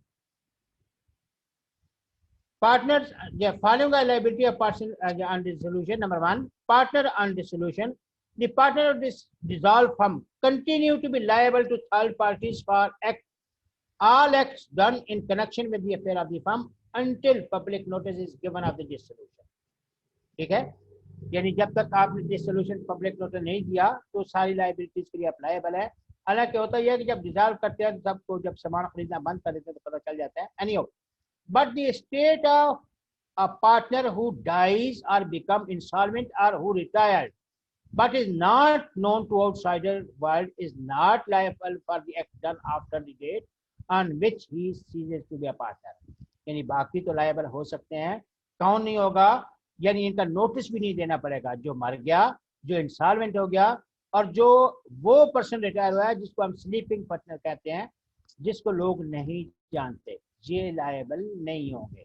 बाकियों को रिटायर होने पर डिसोल्यूशन पे नोटिस देना पड़ता है, ये हम पहले भी पढ़ चुके हैं। तो अब आपको यहाँ जो पिक करना है वो ये करना है कि ये तीन लोग, इनको नोटिस देने की जरूरत नहीं होती, जो मर जाए, डाइज, या इंसॉल्वेंट हो गया, या वो जो लोगों को जो स्लीपिंग पार्टनर है, लोगों को नहीं पता।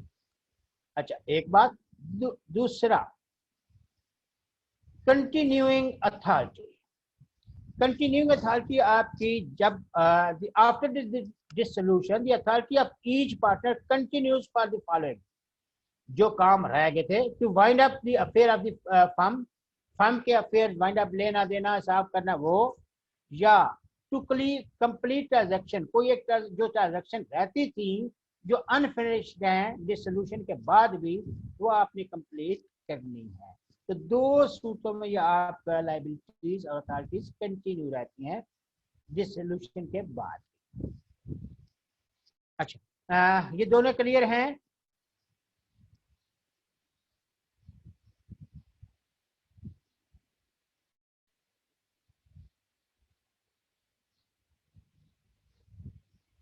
जी, अब आ जाए settlement of account upon dissolution. Account की सेटलमेंट वैसे ही हम पढ़ चुके हैं पहले, लेकिन फिर भी हल्का सा इसको रिपीट कर लेते हैं। सबसे पहले कैसे करेंगे? Sale of goodwill. अगर फर्म की गुडविल अच्छी है तो उसको आप सेल करेंगे, और वो एसेट के साथ भी इंक्लूड की जा सकती है, सेपरेट भी की जा सकती है। In settling the account of a firm after dissolution, the goodwill shall be included in the assets and it may be sold either separately or along with other property of the firm. अलहदा भी fame कर सकते हैं, उनके है के साथ भी, मैंने सिंपल बताया, दोनों कर सकते हैं। नंबर 2, ये क्वेश्चन आया है,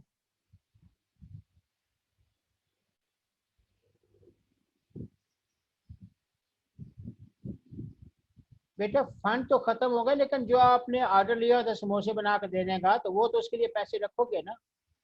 या क्या ब्यूटी पार्लर वाले थे तो मेकअप करना था, तो वो तो सामान रखोगे ना, वो तो कंटिन्यू करना है ना, वो तो पूरा करना है ना, नहीं तो आपको पैसे देना पड़ेंगे।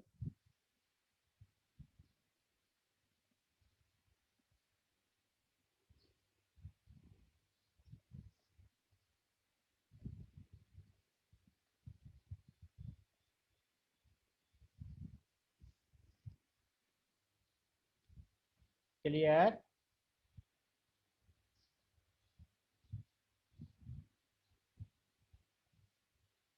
ओके, नेक्स्ट है शेयरिंग ऑफ डेफिशिएंसी। अगर नुकसान हो गया है, यानी डेफिशिएंसी कमी है, तो कैसे पूरी करेंगे? Simple, if the asset of the firm are insufficient to pay the debt and liability of the firm, the losses of the firm including the deficiency of capital shall be paid। पहले first out of profit, कहीं तो पहले अगर profit है उसमें से, नहीं तो फिर जो कैपिटल है उसमें से, नहीं तो फिर आपकी अपनी individual. Lastly if necessary by the partner individually in the proportionate in which they were entitled to share profit। यानी जो डेफिशिएंसी है पहले आउट ऑफ प्रॉफिट, नहीं तो जो आपने पैसा इन्वॉल्व किया था, नहीं तो जिस प्रोपोर्शन से आपका शेयरिंग प्रॉफिट था, उसी रेशियो से लॉस आप इंडिविजुअली पूरा करेंगे। तीनों पूछें।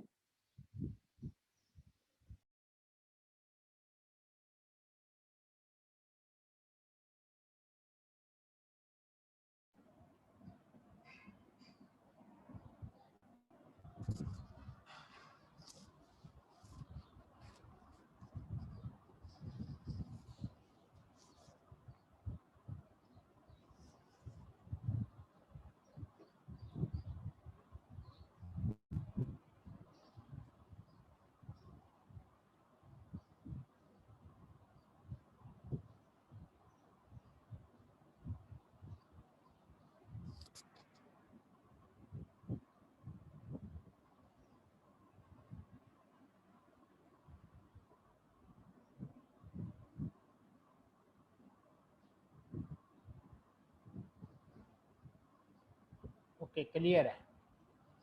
लास्ट इसका, अच्छा लास्ट यहाँ बुक के हिसाब से लास्ट है, लेकिन याद रखिएगा एक दो चीजें, पांच छह चीजें ऐसी हैं जो आपकी बुकों में नहीं है। बुक के हिसाब से तो आज हम क्लोज कर जाएंगे, ये आखिरी रह गया है, लेकिन याद रखिएगा कि नेक्स्ट क्लास में पांच छह चीजें वो बताऊंगा जो आपकी बुक में नहीं है, लेकिन उसका केस सिनेरियो पूछा जाता है।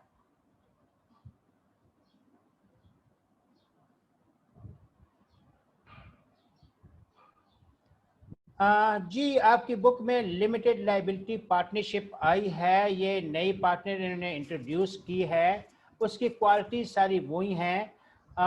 ये अब इन्होंने एक नया स्टेप लिया है, और ये लिमिटेड लाइबिलिटी पार्टनरशिप जो है वो स्टॉक एक्सचेंज पे रजिस्टर्ड भी है। अब इसका ये चीज़ मैंने देखी है, ठीक है, मैं पता है मुझे, मैं कंपनी लॉ भी पढ़ाता हूँ, लेकिन इसमें कोई ऐसा पेटेंट एमसीक्यूज जो है वो नहीं है, तो हम इसको ज़्यादा फोकस नहीं करते हैं। नई चीज़ इन्होंने इंट्रोड्यूस करवाई है जी। जो लेकिन चीज़ें मैं आपको समझाऊंगा उनमें से केस स्टडी लाजमी आता है, वो 7-8 चीज़ें हैं, वो केस स्टडी लाजमी आता है, वो आपकी बुकों में नहीं है।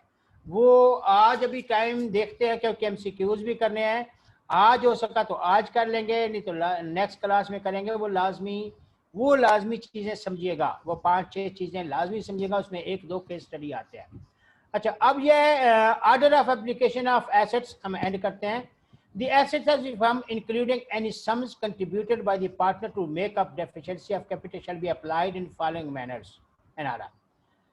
Point A, in applying the debt of the firm to third party, यानी सिंपल है कि जो बाहर के लोगों को पहले देना है वो देंगे, फिर जो आपके कैपिटल का एक दूसरे का है, या लोन लिया हुआ था, एडवांस दिया हुआ था, वो एडजस्ट करेंगे, फिर आपस में एक दूसरे का जो कैपिटल है उसको एडजस्ट करेंगे, और अगर बच जाता है फिर आपस में डिवाइड करेंगे। यानी इन पेइंग द डेब्ट of firm to third parties in paying each partner ratably what is due to him from firm for advance as distinguished from capital. दो यानी जिन पार्टनर से आपने कुछ एडवांस या चले उधार दिया होता, in paying to each partner ratably what is due to him on account of capital, जो आपका कैपिटल था उसमें जो डिफरेंस वगैरह था उस हिसाब से. तीसरा, fourth, the surplus if any shall be divided among the partner. ये सिंपल है, इसका एमसीक्यूज इतना अच्छे वाला नहीं बनता, इससे ऊपर जो पड़ा था वो बेहतर है. एनीहाउ ये आपका एक किस्म का एंड हुआ बुक के हिसाब से. वैसे अभी दो तीन चीजें रहती हैं जो मैंने समझानी है. अभी हमारे पास टाइम कम है, मैं थोड़ा हमसे एमसीक्यूज कर लेते हैं. टाइम बचा तो फिर एक दो चीजें और शामिल करेंगे. एमसीक्यूज मैंने आपको भेजे हैं, पहले एमसीक्यूज देखिएगा.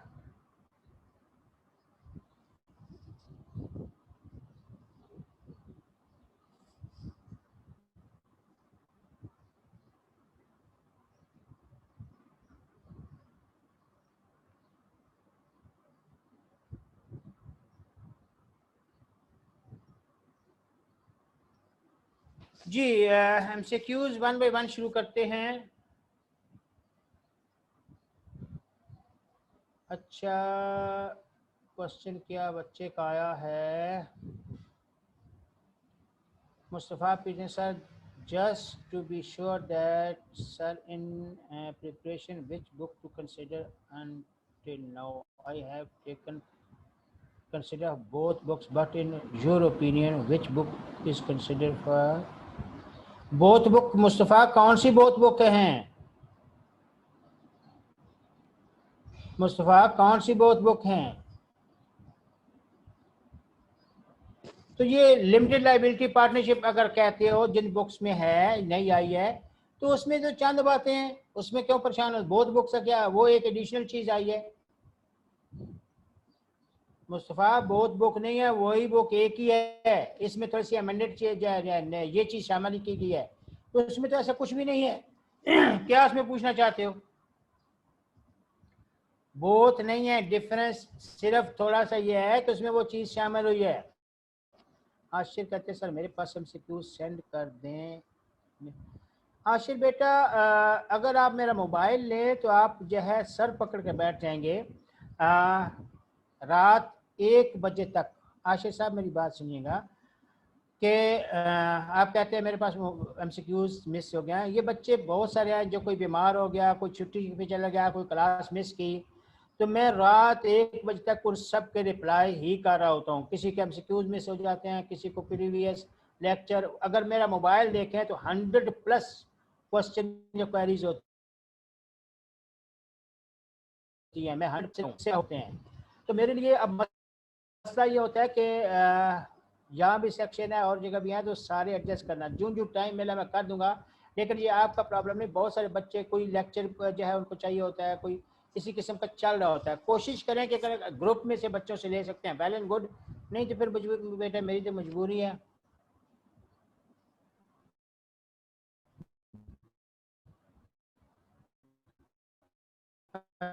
अच्छा, एक तो ये हो गया. क्वेश्चन कौन सा पूछ रहे हैं? Most things are change same. देखें मुस्तफ़ा साहब, कौन सी चीज़ चेंज की है? आप अगर नई बुक की बात करते हैं, मेरी बात सुने, जो चीज़ें चेंज हैं वो मैंने चेंज के हिसाब से पढ़ाई हैं.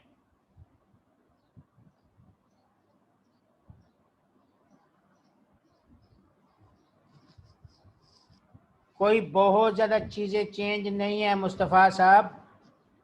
19-20 का फ़र्क होगा ज़्यादा से ज़्यादा, और वो मैं चेंज के हिसाब से ही पढ़ा रहा हूँ.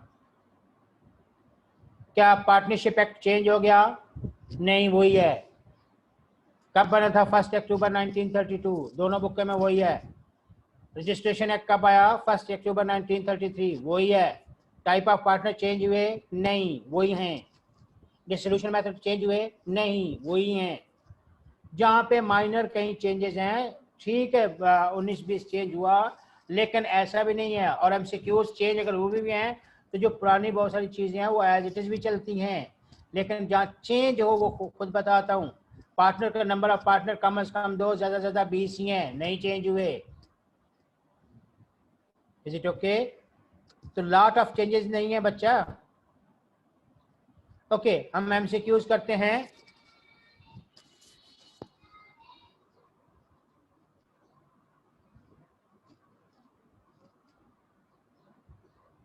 जी एमसीक्यूज शुरू करते हैं। नंबर 1 था,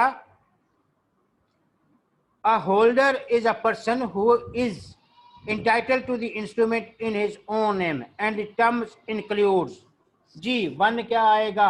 1 बहुत आसान है, सारे धड़ाधड़ पिक करेंगे। जी हाँ 1D आएगा, बिल्कुल सही है, बहुत आसान है, 1D आएगा, बिल्कुल सही है।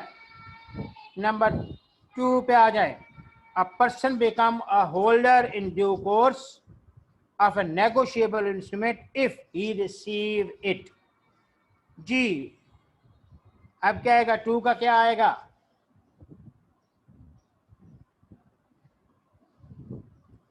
मुस्तफ़ा 1B क्यों लिखा है? मुस्तफ़ा पहले तो मुझे ये बताओ 1B क्यों लिखा है?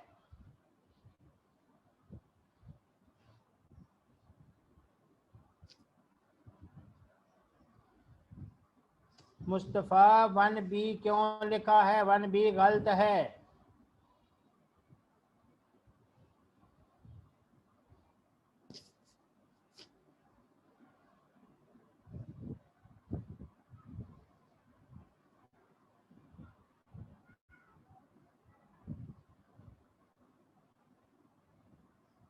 ओके 2 का डी बी, अब फिर ये 2B क्यों लिखा है हारून?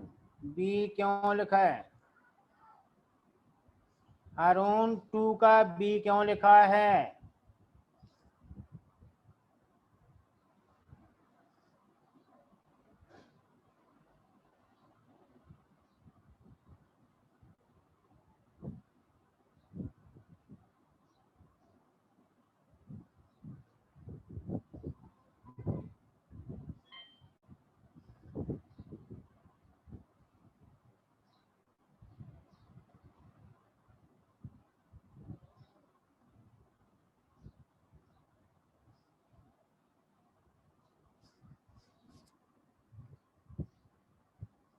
टू डी आएगा, यस। अब 3 पे आ जाएं। A holder in due course can recover amount of instrument irrespective of any defect in the title of prior parties। A, B 3 का।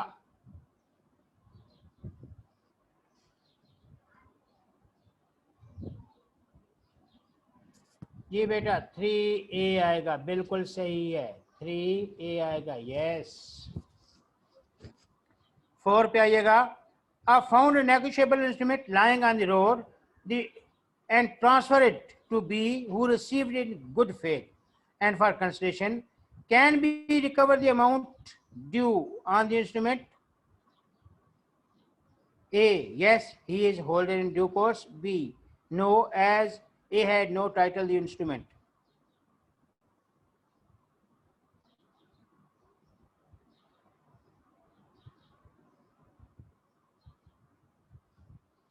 जी 4, यस 4A आएगा, 4A आएगा।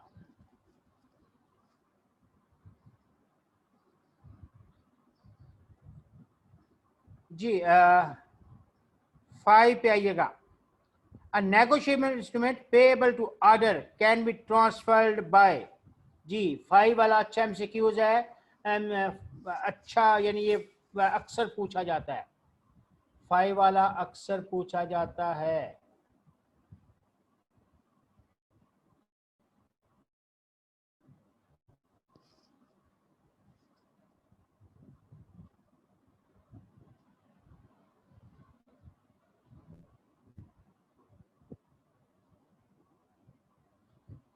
यस 5C आएगा, यस 5C आएगा, सही। अब आइएगा 6 पे। जी इन केस अ फाइंडर और thief of a bearer instrument, bearer है याद रखिएगा, bearer instrument transfer to a person who received the same in good faith and for valuable consideration, then such a transfer is point A entitled, such a transferee is entitled to receive the amount.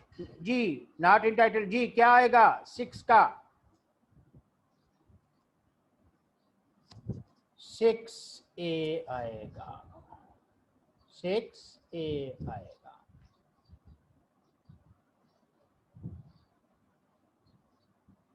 जी 7 पे आइएगा। In case back of negotiable instrument is full of endorsement, a slip of paper may be attached to the instrument for signing endorsement. Such a slip is legally known as 7 वाला भी अच्छा है, शाबाश।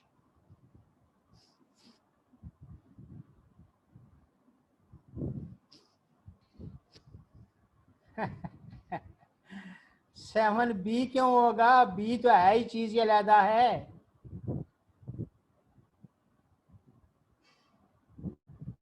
बेटा B तो चीज एक अलहदा है।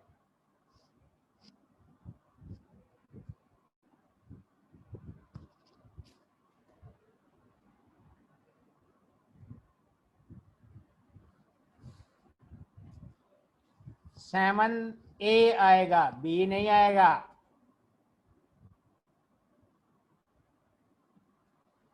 सेवन ए आएगा। एलोनज कहते हैं इसको।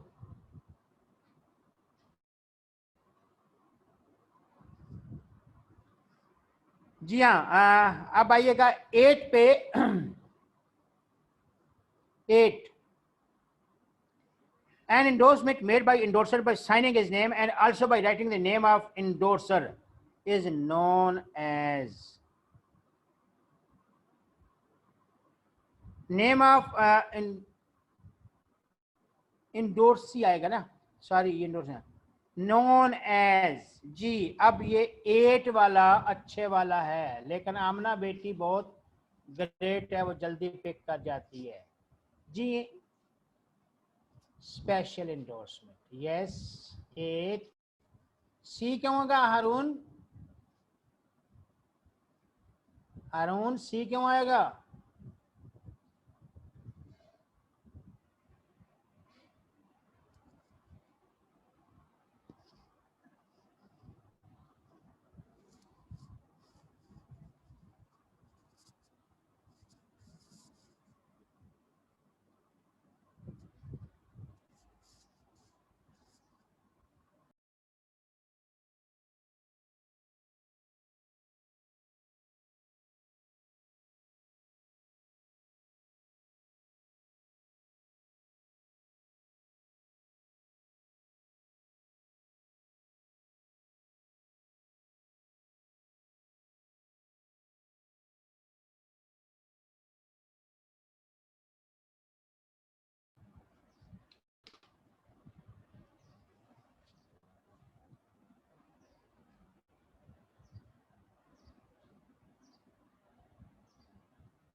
बेटा एक का नाम लिखा है तो इससे रिस्ट्रिक्ट थोड़ा ही होता है हारून। एक का नाम लिखने से रिस्ट्रिक्ट थोड़ा ही होता है, वो तो रिस्ट्रिक्ट अलग से लिखना पड़ता है। या अकाउंट्स पे ही ओनली लिखा होता फिर तो था ना, यहाँ उसने अकाउंट्स पे ही ओनली थोड़ा ही लिखा है। क्लियर है बच्चा?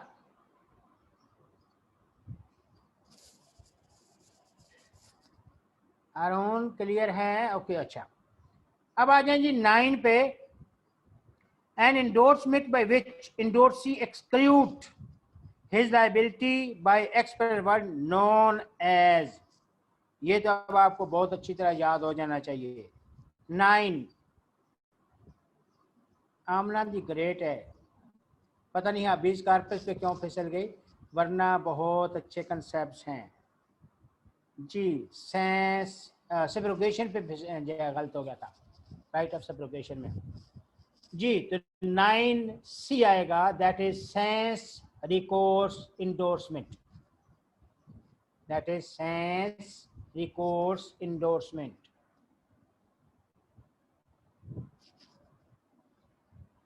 सलमान डी क्यों आएगा? सलमान डी क्यों आएगा? 9 का सी है।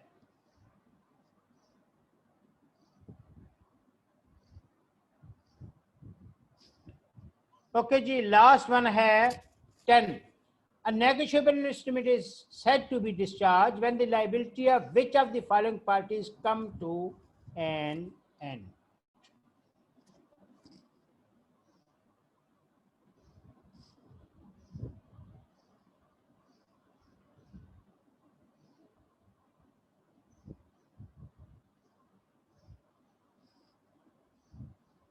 सलमान, हारून, क्या हो गया? सी क्यों आएगा यार? आमना को पिक करो, आमना से ट्यूशन लो। आमना बेटी से पूछा करे, ट्यूशन ले उनसे। 10 ए आएगा।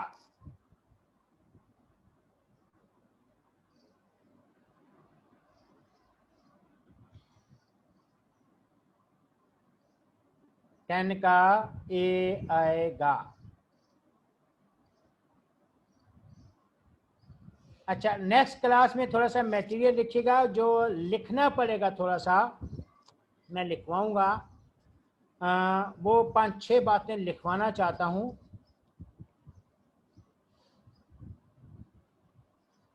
अभी तो टाइम नहीं है, मैंने 5-6 बातें जो आपकी बुक में नहीं हैं वो समझानी है। कोशिश करेंगे आप वैसे समझ जाएं, या अपने पॉइंट्स या इस किस्म का बना लीजिएगा जिससे आपको आसानी हो समझने में।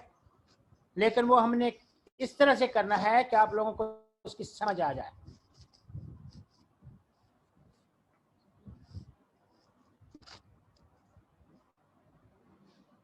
Is it okay?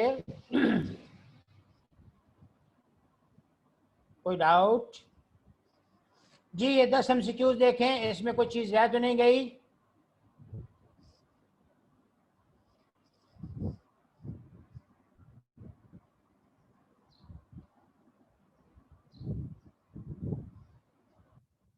क्लियर है?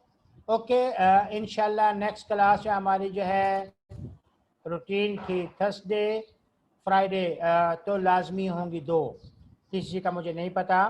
तो उन चीज़ों में अपने पॉइंट्स बताइएगा, बनाइएगा, पूछिएगा जहाँ पे समझ ना आए। होता यह है कि व्हाट्सएप पे सारे पूछते हैं क्वेश्चन, एक बच्चा 5-5 3-3 क्वेश्चन, या अब जितने बच्चे, बहरहाल मैं रिफ्यूज़ तो नहीं करता, रिप्लाई तो करता हूँ। तो चलें, बहरहाल अपना वो देखिएगा नेक्स्ट क्लासेस में। एक थोड़ा सा पॉइंट रह गए हैं, उसके बाद फिर कुछ रिवाइज कर लेंगे। ठीक है, अल्लाह हाफिज़ बेटा। जाहिर साहब थैंक यू।